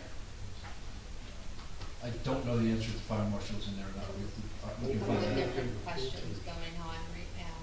Do you want to handle it like Well, that? we should talk about why they're able to repair it, so, and I can give you a review of the litigation. So they're protecting their assets at this point, just like we have to protect our assets. So they have to be allowed to repair that roof before further damage can be done, or before happened, I should say. Yeah, but is it structurally sound to go there and protect what has been damaged? I mean, it could be. The proper. It's not habitable. So the answer is that it's not presently habitable as a result of a zoning decision indicating that they have abandoned the non-conforming pre-existing use. So whether they can repair it to make sure it doesn't fall down, there's also a catch-22 in these kind of circumstances because we had issued them both code violations and our zoning board had issued a decision that denied their ability to obtain construction permits to protect their asset. So if there was a period of time when the township was denying both the zoning permit and obviously construction permits, and so they were not able to do anything, while the town was also simultaneously issuing them code violations for having a property in disrepair. So the town's, these situations are difficult because the town has really contrary positions. Fix it up, it looks like it's a mess, you're not allowed to touch it because we've denied your zoning, right? So the zoning case is still open, it's pending before the Superior Court. Mr. Kittrick, as the land use board attorney, is representing the borough, and defending the Borough Zoning Board's decision that the property is not habitable because the use has been abandoned. That was what the zoning board decided. Mr. Kittrick is currently defending that before the Superior Court. With respect to their currently repairing it, like Kim said, we can't take contrary positions, and we've told them to fix it up because it's unsightly for the neighborhood, frankly.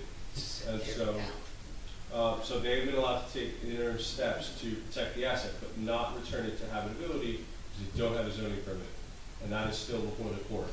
So the borough is maintaining its position while allowing them to put some repairs in place to clean it up a bit, because we can't prevent them from doing What that. measures, what preventive measures are we taking to make sure that it's not being refurbished on the inside? You know, new sheetrock, insulation, Well, with that, construction permits and inspections are gonna happen.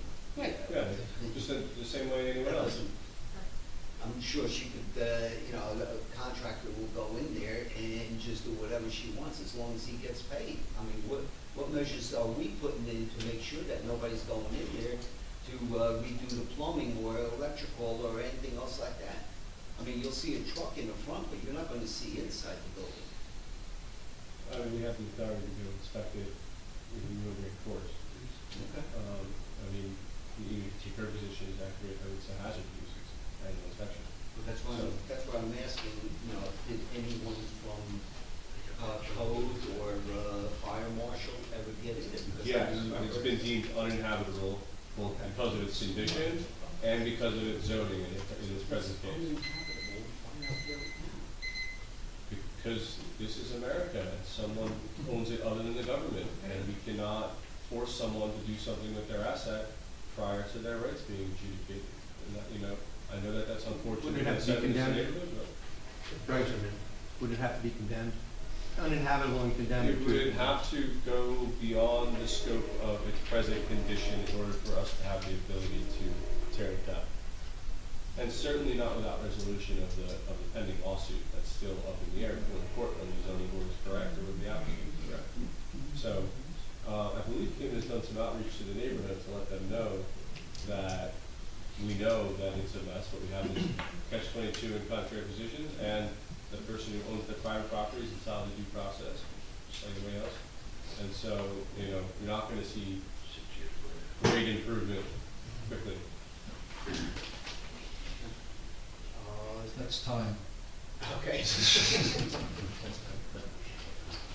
Okay, if there's no more questions, we'll move to, as I said before, there's no ordinances, introduction or adoption. Communications, we have 4. First is Department of Public Works, part-time employee laborer. Second, I'll just note this. We got a letter from the president of the Bradley Beach Fire Department. I just wanted to recognize our Public Works group for the teamwork they displayed. Mr. Napoli just sent a note over to us thanking them for the teamwork and for the leadership of the Public Works to assist them with some work they did over their building. So I appreciate that. Just wanted to publicly say that. Library Board resignations and appointments, we have a few there. We'll have some recognition for 2 people in our next meeting, that being Vicki Johnson and Terry Rosenberg, longtime trustees, have decided to go off the board, so we'll recognize them in the next meeting. And we have a request for congregation, Agadat Keen, to hold off-premise raffle on September 4th from 12 to 1 at 400 McCabe Avenue. And I'd like to make a motion to move that to the consent agenda. Sorry. Mr. Vanel? Yes. Mr. Gubatova? Yes. Mr. Sexton? Yes. Mr. Weber? Yes. Mayor Fox? Yes. On the consent agenda, we have a number of items. Resolution 2022-105, the bill list for April 12th. 2022-106, approval of raffle license that I just mentioned. 2022-107, authorizing the appointment of special class 1 law enforcement officers. 2022-108, approving a block party on 400 block of Lorraine Avenue for Saturday, June 4th, with the rain date of Sunday, June 5th. 2022-109, approval of the American Littoral Society conduct their walk race on Saturday, April 30th. from 9 a.m. to 10. 2022-110, approval of National Multiple Sclerosis Society conducted a charity bicycle ride on Sunday, May 1st, from 10 to 1. 2022-111, approval of the hydrocephalosis, I'm sorry about that if I fractured that, association to conduct a 5K walk on Sunday, September 18th from 7 to 1. 2022-12, approval of Alzheimer's Association to conduct an annual walk on Saturday, October 1st, 2022 from 6 to 1. And 2022-113, approval of Mary's Place by the Sea to conduct their annual 5K run walk on Saturday, October 15th from 10 to 12. I'd like to make a motion to approve the consent agenda. I got a couple questions on the bill list too, before we move forward. Okay. There were two items, Kim, that came with cost codes attached to them Is that what, I'm sorry? in resolution, but the cost codes aren't in the budget information that I got. Tell me. Well, the first one in particular is the electric vehicle cost. Yeah. And then the other one is the Gov Pilot software. It wasn't in the, I'm not understanding. I got a breakdown of the budget, Right. and the cost codes that are assigned to those two are not in it. The electric vehicles were in the ordinance that you passed in August of 2021. Right, but they didn't have, the cost code in what we're looking at tonight doesn't exist in the budget. Is it just a typo? It came straight off of a purchase order, so it should be in the budget. So maybe they Do you have a changed? capital budget? Do you have a capital budget or just the current fund I revenue have what budget? you guys sent me on March 11th or whatever it was. So that probably didn't include the capital fund. That was probably It's just, current. yeah, so capital is a separate budget. Okay. It's a different, that's why. What are the salaries for the new part-time DPW and the finance employee? It's not listed. Finance was removed, Finance was removed, yeah. Oh, it was? yeah. Okay. And the DPW, Part-time. I'd have to check. We go with the salary ordinance, go with the starting salary. Okay. And Yeah, I don't know. today. what exactly is the Gov Pilot software that we're buying Mhm. for, I think it's It- 13,000? Mhm. What does that So, do? what does it do? Yeah. It will take code, construction, DPW, clerk, dog licenses, and put them all into one software program that all the department, zoning, sorry, will work off of and keep track of. It GIS's the permits and such, and it does work order program. It's a computer software. And we can't do that through Ed. No. It's a different software program. Does Edmunds have software that you can do certain programs on it? Yes, but it doesn't work with what construction code and zoning need. And this is also replacing the portal software, is that? That's correct. So we're getting rid of the SDL for it. Yes, we're having a lot of difficulty with, issues that we have within the program that they can't fix. What's the cost of the SDL? Ballpark. I don't know, I wasn't here when you had gotten it. Okay. I Fair can't enough. tell you, yeah. But there is, The delay in we're response. substituting that cost with the new cost, and it's not We are, 13, it's 38,000. yeah, we are, and, to be honest, if there is a problem right now, when we email out saying we need assistance, it can take a week or two. Is So there, sometimes if you guys ask me something, it takes a week or two to get back, that's why, because they're not able to assist us. is this a one-time licensing fee? It's a one-time fee, but And there then will we're be a gonna yearly. have maintenance That's yearly? right, yeah. Do we know what the maintenance is gonna be? It's gonna run, well, it depends after we 2,000 get or it 10,000, implemented. you know, I'm just, Probably in the middle of both. I would guess 8, but it depends on how many modules that we're gonna wanna add on. I got you. So like, yeah, it depends on what we're gonna exactly utilize in the system. All right. Question, if we're getting rid of the SDL portal, does this GovPilot have some feature for the public? Yeah. One thing, so it's the same. Yeah, it's quite friendly actually, yeah, it's quite user friendly. Okay, motion to approve the consent agenda. Mr. Bennett? Yes. Mr. Gubatose? Yes. Mr. Sexton? Yes. Mr. Weber? Yes. Mayor Fox? Yes. Okay, individual resolutions, we have a number of those. First, 2022-114, approving a person-to-person, place-to-place plenary retail consumption liquor license transfer from Mono Inc. to Emam Lab LLC. Make a motion to approve 2022-114. Second. Mr. Bennett? I got a couple of questions on this one too. This sounds like a change of use. Which one is it? Erica, you would know, you The processed liquor it. license. Yeah, what was it? It's a movie theater before. Correct, it's a plenary retail, no, it's a plenary retail consumption license. That's what they applied for. They've still got to get It's his approval from the land use board for the change of use. Yeah. It has nothing to do, that has nothing to do with the ABC person to person. Shouldn't we be waiting for the full approval from the board before we approve this? What board? You're only approving the person-to-person transfer. You're not approving anything else. They can buy it, it's an asset. The clerk verified with the BBC. Yeah, I verified with the EDC. Okay. I'm not No, no, saying, I know, I'm not no, saying I everybody know, didn't no, verify no. with the We actually knew you were gonna ask that question, which Yeah, that's okay, I It verified just everything. sounds like we're putting the cart before the horse a little bit, but if it's just a transfer of use and obviously, whatever EMAM is, it's not Cinema Lab. So It's the owner of the building. EMAM could use the license anywhere, no? To buy it. They're buying it as a license, not necessarily for use in that building. Is that what, am I missing something? It's an asset, you know, if they sell it, they buy it. Yeah, oh, hello, Mr. Horn. Good evening, Timothy Horn from Galani DeLuca. I'm the applicant's attorney, EMAM Lab. So if you have any questions, I may be able to answer them.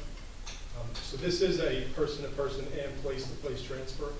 We are seeking approval to transfer the license to EMAM Lab LLC, which is, there's an ownership structure included in that LLC where Bradley Labs, the Cinema Lab group, is associated with that LLC that will hold the liquor license.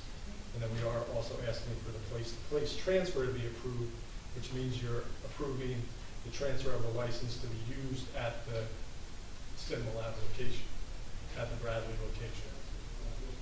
So what happens if the land use board doesn't approve it? And Well, then we have they a- hang on to it and sell it somewhere else or use it somewhere Right, else? then likely it would be transferred to another location by the owners of the holder of the license. But it's kind of a multiple step process where you have to approve the transfer of the license and then the applicant has to go to the zoning board to get the proper land use approval. Why wouldn't you do it the other way around? Based on your zoning regulations. This is Because the liquor license application, you can't have a resolution to approve a license transfer based on another event. That's part of the ABC laws. So you can't have one contingent on the other. The ABC laws don't allow that. Okay. So it's kind of a multiple step process in front of various municipal agencies to get that approved. I think if you deny it here, they're going to have to reapply on a person-to-person. If you deny it for place-to-place, they'll have to reapply, which is not. if it's Well, not- we're asking you to approve both, That, both of them at the same time. But if you don't, they would have to reapply. I mean, the bottom line is, we have nothing to do with the land use board. We are not approving its use, we are simply approving the transfer of ownership. Correct. And the transfer to the location. Correct. Correct. And the location stays within that. Yes, that's, licenses are restricted to their municipalities. Okay. Thank you. Thank you. Appreciate it. Okay, make a motion to approve 2022-114. Second. Mr. Bennett? Yes. Mr. Gubatose? Yes. Mr. Sexton? Yes. Mr. Weber? Yes. Mayor Fox? Yes. 2022-115, authorizing purchase of Gov Pilot computer software via state cooperative contract. Make a motion to approve 2022-115. Second. Mr. Bennett? Yes. Mr. Gubatose? Yes. Mr. Sexton? Yes. Mr. Weber? Yes. Mayor Fox? Yes. 2022-116, authorizing the purchase of the 2022 Chevrolet Tahoe via state cooperative contract. Make a motion to approve 2022-16. Yes. What is the age and the vehicle that we're replacing? The current fire chief's truck would be. It's like 20 years old. Yeah. Yeah, it's old. It's old. That's all, thank you. Okay, motion to approve? Second. Mr. Ganell? Yes. Mr. Gubatose? Yes. Mr. Sexton? Yes. Mr. Weber? Yes. Mayor Fox? Yes. 2022-117, state resolution for deferred compensation plan. Make a motion to approve 2022-17. Second. Mr. Ganell? Yes. Mr. Gubatose? Yes. Mr. Sexton? Yes. Mr. Weber? Yes. Mayor Fox? Yes. 2022-118, authorizing purchase of the 2 electric vehicles via state cooperative contract. Question on this one. Where are we charging this? This is to the ordinance that you adopted back in August of Because I think it was charging small. is what he meant. Where are we charging these? Oh. Are we buying vehicles? Electric. I mean, are we- At the TBW yard Sewer. because they're 110 inside your gem. No, I think his question is it? DPW yard 110 Voltage. What fund?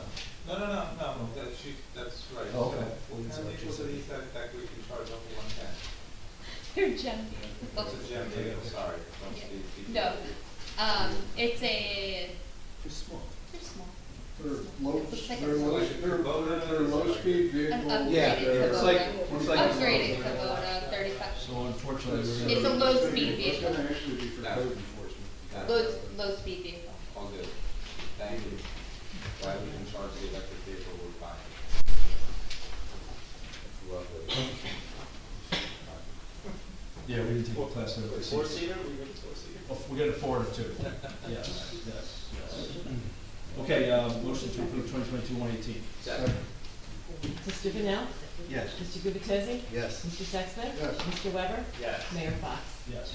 2022-119, resolution approving a consent letter with Crown Castle as agent for STC 5 LLC, successor to Sprint Spectrum LP, for new sublease to Dish Network and new equipment to be mounted upon monopole tower located on a portion of the campus properties at 745 Main. Motion to approve 2022-119. Second. Mr. Ganell? Yes. Mr. Gubatose?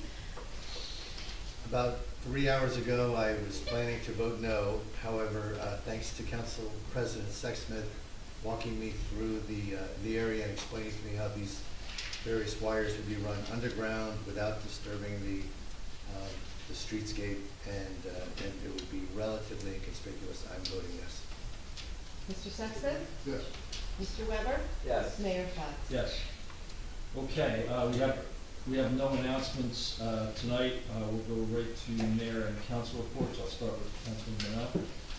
All right, so the fire department had a very successful fish fry again. I didn't get the total of how much they raised, but I was told that it was significant. And I'd like to thank everybody for going to that. There was, call it a thank you letter that was sent. I thought it was going to be read. I thought we were going to read it, Larry, so I didn't bring it. Hopefully we'll read it next time. It was, I have it if you want. you do? It's special thanks from the fire department. Oh, yes. To the yes. DPW. Yeah. So, So keep going, I'll find it. yeah, I mean, as long as it gets read, that's fine. Doesn't matter who reads it. The first aid and fire report for the first aid for the operational period ending April 12th, 2022. The squad responded to 8 day calls, 6 night calls for a total of 14. 7 were medical, 7 were fire calls. The squad requested no mutual aid and gave no mutual aid. The squad provided EMS support to the fire department Easter egg hunt, and the squad provided EMS support to Bradley Beach Recreation Center for the Bradley Beach Mayor's flood drive. The squad fulfilled 100% of its assignments for this operational period. The fire department, for the operational period from April 12th, 2022, the department would like to thank the citizens of Bradley Beach for all their support for the department's annual fish fry, making it once again a success. Many thanks again. The department responded to 8 requests for the department. 7 were for fire and 1 was for technical rescue of 11 people from an elevator. All were evacuated without injuries. The department conducted an annual Easter egg hunt, which saw the largest group of children we've had since the pandemic began. Which is great. The department fulfilled 100% of the assignments for the operational period. As always, they are still looking for volunteers for first aid and fire. They offer free training for quality individuals. Anybody wishing to volunteer for these departments, and applications can be found on the borough's website. It's my report. Thank you, Councilman Gutierrez. Thank you, Mr. Mayor. I am the council liaison for Fletcher Lake and Sylvan Lake. Fletcher Lake, as I mentioned in our last meeting, is progressing very rapidly on completing a revised charter draft. It's a fairly significant undertaking. I believe that they have a meeting coming up and they should complete their edits, submitted then to the council for hopefully for our approval. But good effort on their part. That it's a commission that was in a little bit of turmoil, some leadership changed hands, but I think they, and I'm new to the commission, but they've done a really nice job pulling that together. At the south end of town of Sylvan Lake, the commission there has been very active, and primarily they continue to research the potential for restoration of Sylvan Lake, which I've mentioned in prior council meetings is a very significant undertaking. Most recently, they've over the past couple of years, year and a half or so, they've worked with the NJ DEP to get all kinds of approvals and support commitment, but they continue to need financial commitment. Our own James Shishis, who I see sitting in the audience, is part of a team helping that commission secure funding. And they just, a couple of weeks ago, completed an application for federal grant opportunity. Now again, hasn't been awarded yet, but they're applying for a $3 million, give or take, grant, matching grant. And what's kind of cool about that is it's a matching grant, so we, the combined boroughs of Avon and Bradley, would have to come up with half. But the good news, thanks to our BA, Ms. Humphrey, and Council President Sexsmith sitting in on a recent call with the team that's looking at this restoration, we've worked with them to include in the application forms of matching dollars, that 1.5 million, let's say, of a match that we need to provide. We can count other investments we've made in recent years. And they've told us that they've got more than enough so that should we receive this grant award, we won't have to contribute any additional dollars, which is potentially a wonderful outcome. But let's all keep our fingers crossed. That would be a great undertaking. The lake is really challenged. There's a lot of, I think, over 5 feet of siltation built up, and in various areas of the lake, it's not much deeper than 12 inches. So, big doings. If that grant comes through, that would be a very significant accomplishment. Thank you, Ms. Humphrey, and Council President Sexsmith for joining that last call. You set it up. Try. You did the new Okay, Councilman Sexsmith. Thank you, Mr. Mayor. For the police activity report, since the last council meeting, the police arrested a local subject for burglary and theft to a motor vehicle. The individual is linked to several other car burglaries in neighboring towns. Again, I've said it seems like forever, but you know, these are crimes of opportunity where people go down the street, they check for unlocked doors on cars. If they find one, they go in, they rifle around and see if they can find anything, and then move on to the next vehicle. Also, the police department posted an alert on their Facebook page recently about catalytic converter thefts, where apparently people are going out with battery-operated sawzalls. They can duck underneath the vehicle for a matter of a minute or two, cut out a catalytic converter, and be gone. So you have to be very vigilant for hearing sounds of schools, park your vehicles in lighted areas if you can, park them in driveways. Am I missing anything, Chief? No, if you go on the Facebook page, you can see the description of the vehicles that are being targeted. Yes, that's true. Some vehicles are more popular than others, so, but that's on the police department's Facebook page. That's all I have. Thank you, Council President.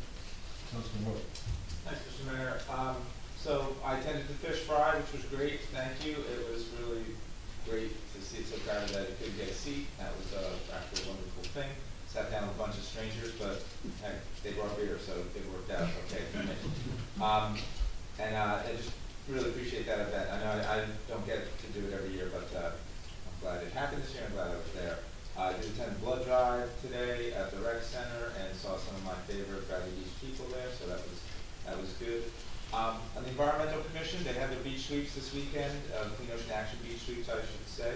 I'm happy to report that 0 Easter eggs were collected as part of the beach sweep, so that's a good job on the chair of the commission, Meredith, does all the instructing, and she made sure that people avoided Easter eggs, which was really good. Also, environmental related, the library is embarking on this One Beach, One Read. They're trying to get us all to read the same book. It's called The High House, and it is available at local retailers. I think it's available online through the library. Like you go to the website, you get the e-version of it. As part of that whole program, they had myself and Cindy Zip from Clean Ocean Action and our own Captain Al do a little program at the library about climate change. They don't have that big a room, but we got the right amount of people in there, so that was pretty good. And don't forget that the library is going to have a discussion about this book on April 25th. If the weather's good, they're going to use the band shell at Riley Park. So I don't know what the rain plans are for that, but read the book and come out on the 25th. That should be good. But the reason I brought that up is to make that presentation. One of the things I did is I looked for old pictures of our dunes, and I was just kind of amazed myself. It was just 7 short years ago we had no dunes. The winter of 2020, of 2015, it was like flat from the edge of the bulkhead out to the water and up. So it's really amazing what we did with those dunes, and I hope we continue to treat them right. On the Shade Tree Commission, we're doing tree planting on the 30th of this month. So April 30th, right now, we are planning to plant about 30 trees. We have about half that many people signed up to volunteer to plant trees. So as of right now, every person is going to get to plant 2 trees themselves. So if we can increase the number of volunteers, maybe we'll just have it be a one-on-one thing, or maybe people could have a buddy and, or maybe not even have to plant one whole tree themselves. So if you are interested in signing up to volunteer for that, DPW's digging the holes. Don't be afraid. We get the sort of the light work. So see me if you want to volunteer and help us plant trees on the 30th. Also, the day before, I should have said, is Arbor Day on the 29th. That's Friday. We're doing a celebration in the park between 2nd and 3rd Avenues. We're planting another tree, again, in honor of the graduating class of the elementary school graduating class of 2022, just like we did last year, so come on out to that. And then speaking of the school, since the fundraiser that Tim mentioned about Ukraine, since they said to drop stuff off at the school vestibule, just in case people don't know, if you haven't done this before, you got to go up and press the button, and they call you, and then they tell them who you are, and then they open the door, and then you can go put stuff in the vestibule. So just making sure people know it's much more secure than it used to be. So that's the procedure. Even if you're not going in the building, you can't even get into that first door. So, or if you just write a check, it's easier to do it that way. And that's my report, Mr. Mayor. Thank you, Councilman. A number of items were already covered, so I'll just try to gloss over the ones that I want to cover really quickly. I do want to mention the blood drive. We set a goal of 50 pints, and I think we hit that goal today. We had actually walk-ins. We had a couple of people cancel, but we're going to try to do that again in June because of the real need for blood. So it was very successful, and we were able to show off our renovated recreation room. So it was a good day. And appreciate everybody's work on that. A couple things. We did submit a composite design to the project partners for Lorraine Avenue Church, and we're expecting something back on that at the end of May. We are continuing to focus on the sinkhole that we have between Bradley Beach and Avon. Engineering professionals are doing the assessments right now to see the path forward. So that is an ongoing process. I don't expect that we will have that fixed by the summer, so it might be something we just keep fenced off at this point, and hopefully it doesn't get any worse. Right now it's a manageable situation, but we're going to keep a very close eye on that. I did mention before there were a lot of things going on. I'm just going to kind of tick through the topic of infrastructure. Our Phase 2 sewer project started yesterday at 2nd and 4th Avenue and on the north-south streets and the streets within that that go, I'm sorry, that's the east-west, and then north-south, the streets within 2nd and 4th will be also done. We're completing the sump pump drainage project in the south part of town. That's been an issue for years. We're going to assess the effectiveness and see where else we need to go with that if we do. Our new engineering partner, CME, they're looking at a number of projects for us. Our recreation area, the courts, the walkways, the drainage, we've got some issues there. Sylvan Lake, we have a failing bulkhead on the east part of that, the northeast part of that, which is ours. We're working on that, and that kind of ties into this identification of projects, but CME is looking at that for us. Lake Terrace, we did get a grant on that, and we are assessing to go forward on that. Park Place, we got a grant that we're going to look at a combination sewer repavement for that. And finally, we are beginning to assess improvements on Main Street, primarily around walkways, tree wells, potential bump outs, but we have to look at that more. But we do need to start looking at Main Street in terms of some improvements. So those are a number of infrastructure projects. And I won't mention the Sylvan Lake Joint Commission, Councilman Gubertos already has.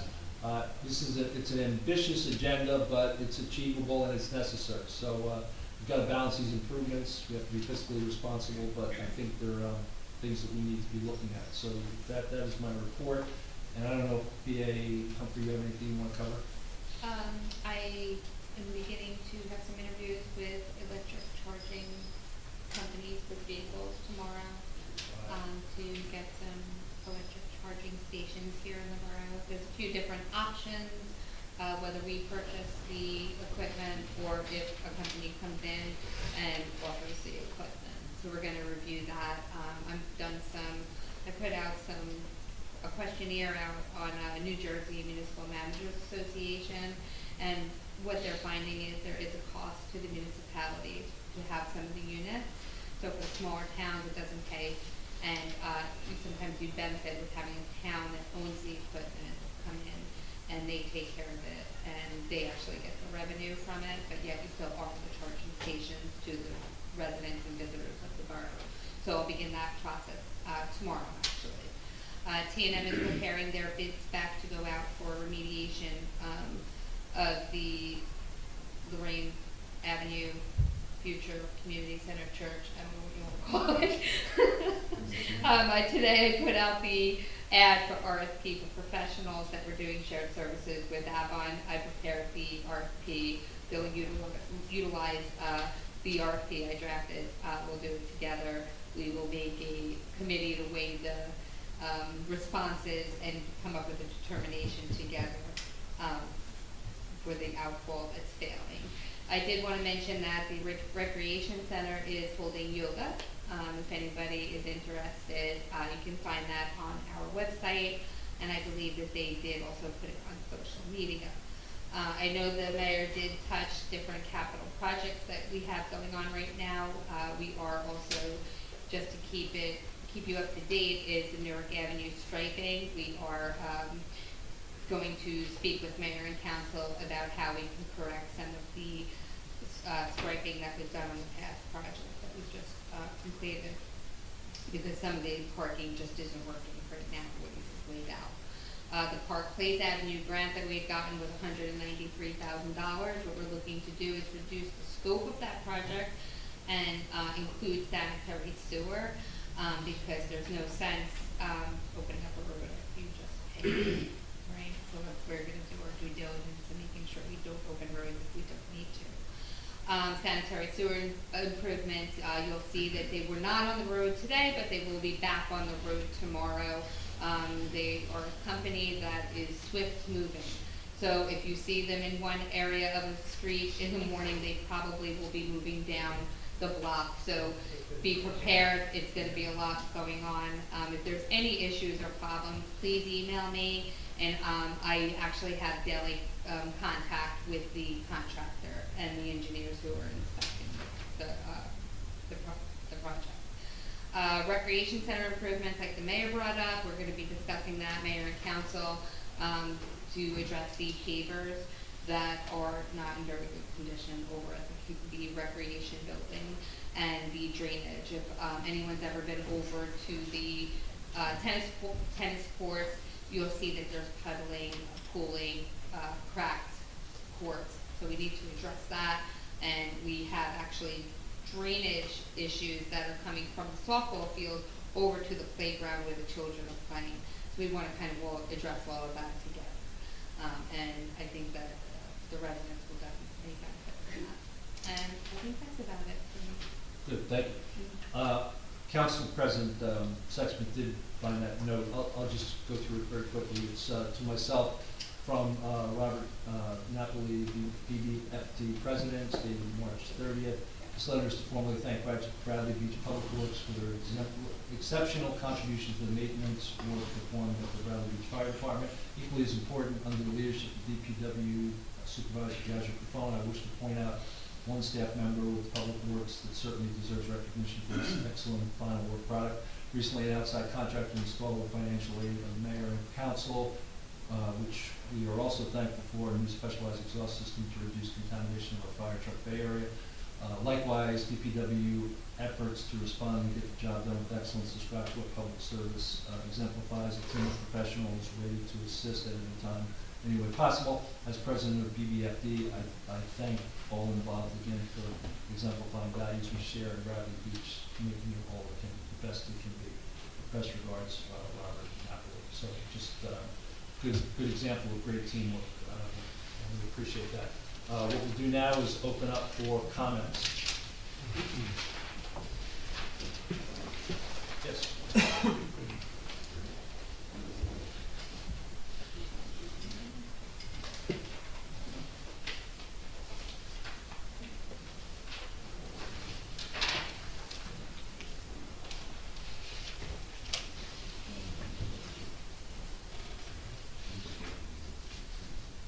Nancy Neto, Beach Park Condominiums. I want to make sure that I was clear before when we were discussing the fees for the rec center. My personal opinion is the 5 nonprofit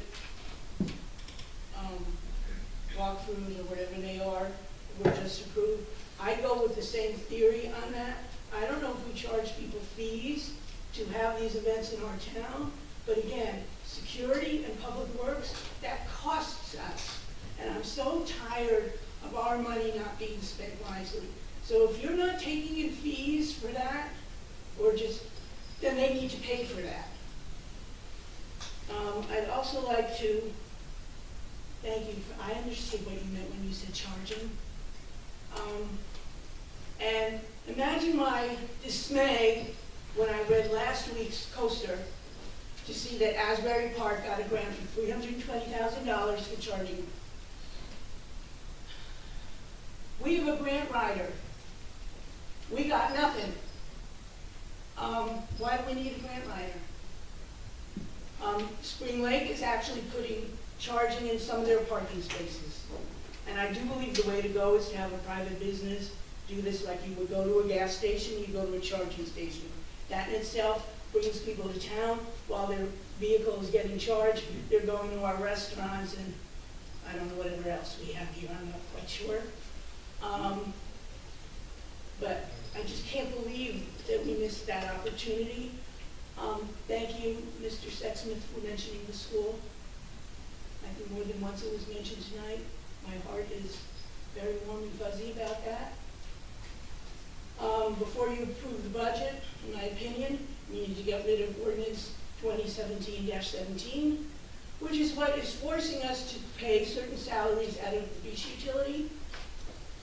If the business administrator is being paid, 25% is being, of that salary and whatever else is being deferred to the beach utility, then we don't need a beach manager. I'm just going there with that. So one way or the other, we need to save that money. And yet, I think maybe lastly, when I was here on March 22nd, I clearly stated that there was no information provided to the public about the water main replacement on Beach Avenue. I want to thank Ms. Humphrey for the very next day, March 23rd, posting that information on the website. That was a quick response. It coincided with the postcard that I got. And yet, on March 23rd, our website and the postcard says that they started the project on March 14th. A little weird, huh? It also says that they're starting work at 7:30 in the morning. These are not emergencies, these are to prevent emergencies. So I don't understand how this contractor is allowed to start prior to our ordinances allowing construction.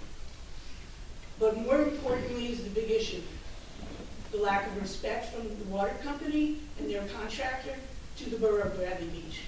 And it's not just on Beach Avenue, where may I say they never cleaned up, and I got rocks that I'm falling for every day. They're not repaving until the fall, so I look like a patchwork quilt. And our own departments are not even coordinating with each other. I don't know much about this. I'm not a municipal expert, but I think I brought it up before, and I asked again to entertain the thought of having contractors register to do business with Bradley Beach. There should be rules to follow, things that are acceptable, and I don't care that it's not New Jersey American Water that's actually not performing the job. They're responsible for their contractor as far as I'm concerned. And to say that we'll be around for a month, well, so what? For 30 days you don't go grocery shopping because you don't know, oops, surprise, when are they going to block off my street? It's happened at least once a week since this whole thing started. People should treat us better. And as far as I'm concerned, and I've said it before, you are not, that was you. You are not just the representatives here. I look at you to represent me in the county, in the state, and at the federal level. And I don't know how many times I can say it, but we all know I can be very repetitive and very naggy. And somewhere along the way, I got my ramps, I got my way. I will get my way with some of this too, and I'm hoping the next thing is the charging station.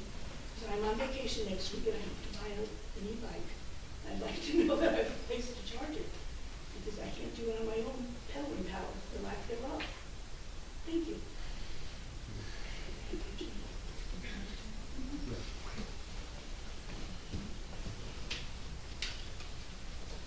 After you. Okay, so I did want to talk about Resolution 2022-119, but got cut short.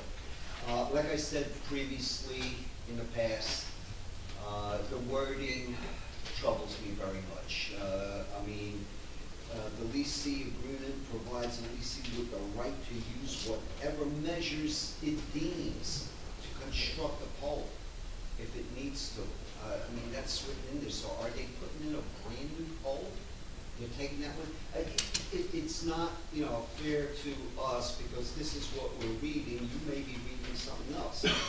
I never got to see Exhibit B, what it was going to look like.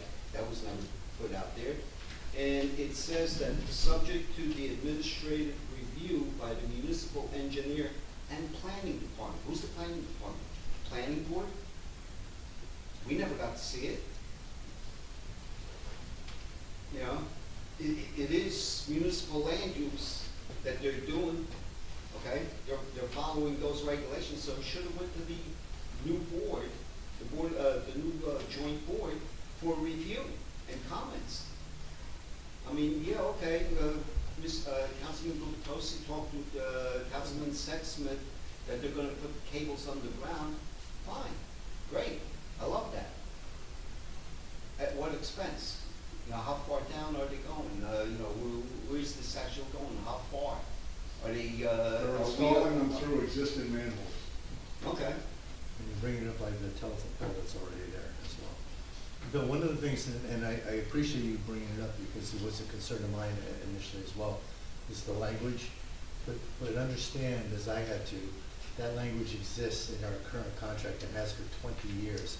All that's been done is it's been repeated in our resolution. Don't you think that maybe we should, being we're giving out a new contract, change the verbiage? This isn't a new contract. This is simply allowing this mechanical addition to. No, I'm gonna have to disagree with that, but whatever. I think the contract is a 25-year contract. It expires maybe in 3 years now. For Just so you know. $1,500 a month, you know, I think we could have done a little bit better. It was done 25 years ago, though, just so you know. Well, put it this way, 25, it wasn't 25, it was less than 22. that, but 22. whatever. At that time, I did say that we should charge them, and I think it was Steve Schuler that put a price tag on there. Originally, there wasn't going to be a price tag, and just in talking, I said, so what, we're going to give everything for free? And that's when the price tag came, but $1,500, I think that's a little cheap, considering the millions of dollars that they're going to be making on a monthly basis. Anyway, with that said, a while back ago, I mentioned coastal custom builders with the ramps that they built. Mr. Naples built tens of thousands of dollars that he spent building those ramps for the food pantry. Well, I don't know if anybody's seen, a couple of weeks ago, he decided to go in there out of his own pocket, get the permits and everything, and spent another $10,000, if not more, putting in 2 staircases for them. I just want to thank him for, donating that to the food pantry. On the other issue, charging stations, are they going to be, Ms. Humphrey, are they going to be standalone or pole mounted? We didn't get that far You yet. didn't get that far, okay. Because I was going to say, there are pole mounted with retractable cords that they have, Yeah. and if we're going to, one thing to think about, if they're going to be on the streets, that people don't take those charging stations and park their vehicles over there all day long and say, I'm charging my car. Same thing if you're going to do it on the beach, something to think about. Maybe putting a time limit or a different price tag on it. Thank you. Thank you. Any other comments? Now, am I to understand that this is just comments and not questions? Or Comments. comments, okay. But you have to give your name and address. Lauren Egbert, 404.5 Brinley Avenue. And in that case, I will put this in a form of a request. I am hoping that perhaps at the next meeting, if not by some other means, that the public be updated on the progress about the composite option requested from our architects on 319 Main Avenue, our historic building and potential community center. So I'd like to know what it looks like, if it has gone to DIG, is that the proper name? Yeah. And what the status of that is. I would also very much like to hear a progress report on everything and anything that has been done or is going to be done to preserve this public asset in the meanwhile. And so I am requesting that that be number, high on the agenda to help the public follow this very important issue. And first of all, I want to say there's so much good news tonight. This is a wonderful meeting to be at. And hearing some wonderful projects, some of them made me think, how wonderful would it be to have that community center to facilitate these projects? I mean, I heard about the library being a bit smaller than desirable for the program on climate change. Perhaps the library could cooperate with the community center, and the community center could provide more than ample space, come the day that we have it. There was also the One Beach, One Read that will be in the band shell if it doesn't rain. So what a beautiful place to have that in the auditorium in our new community center. I was also thinking about the Ukraine, the fundraising and the looking for donations for Ukraine, and thinking about people ringing the bell at the school and dropping off things in the school. When until recently, I was an elementary school counselor in the Old Bridge School District, and you had to go by an officer to get near that door and justify why you were there. So even if this were sponsored by the school, I would love if those goods and people were ringing on the door at the community center as opposed to the school. And then just sitting on my couch, a couple weeks ago, I was thinking, wouldn't it be beautiful if we had that space to do a benefit for the Ukraine? I bet you we could get Bon Jovi and Springsteen to show up for a brief little stint, so that's just, I'm hoping you'll think about it, and I'm looking forward to the update. Anyone else?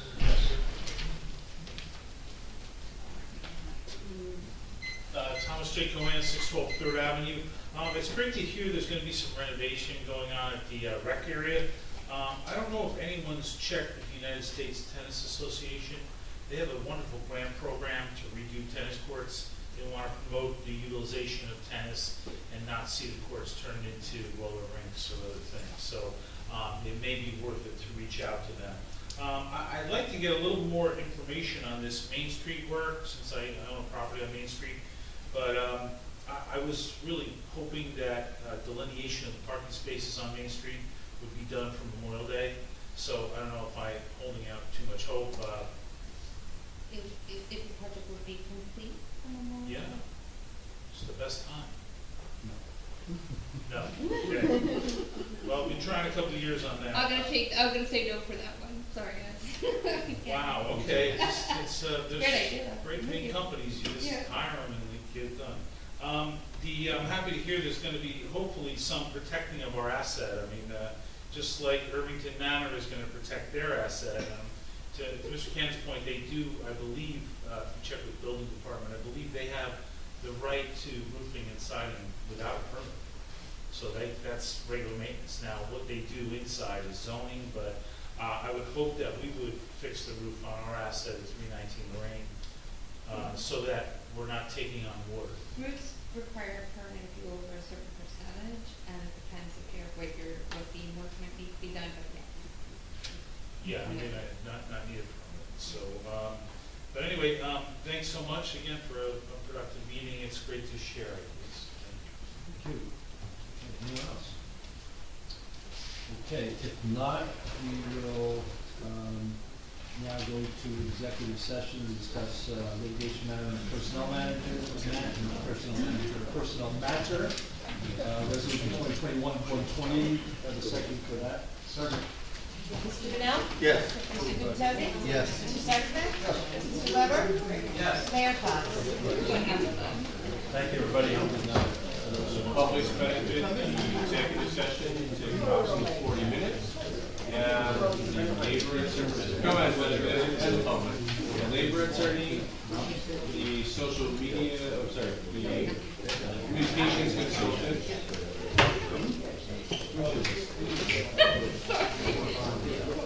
Beyond the resolutions. We're working on that. Okay. I take 2 cycles, you know that by now.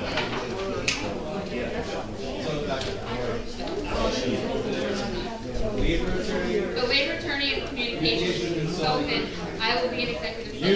You and And then also you will be in executive session. the clerk and the governing body. I wrote you. Thank you. Going back here?